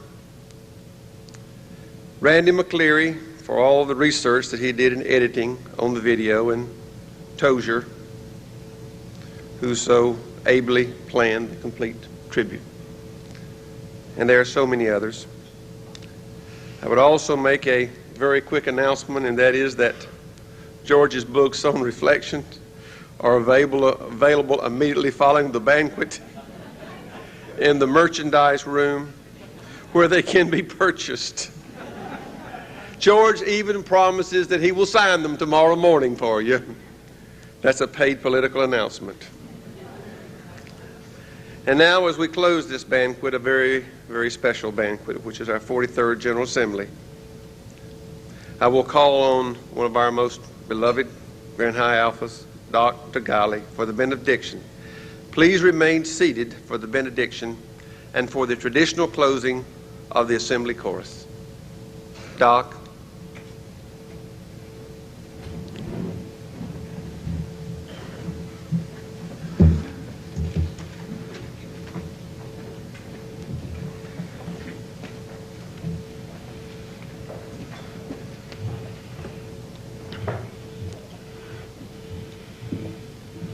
Blessed are they who are blessed and who bless. We pray.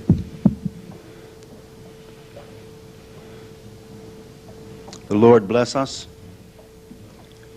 The Lord keep us. The Lord make his face to shine upon us.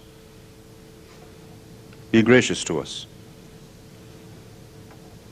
The Lord lift up the light of his countenance upon us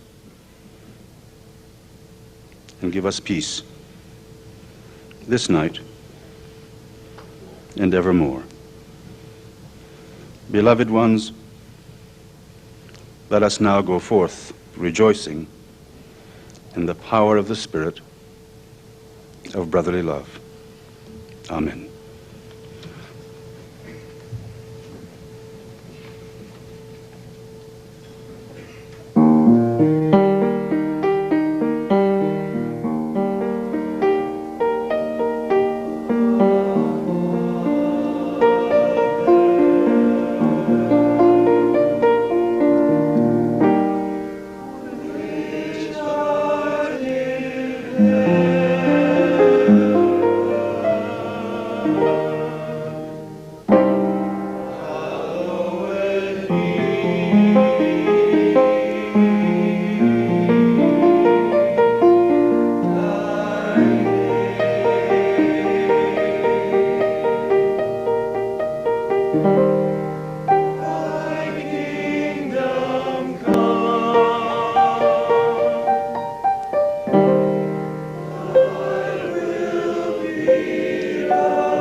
tonight.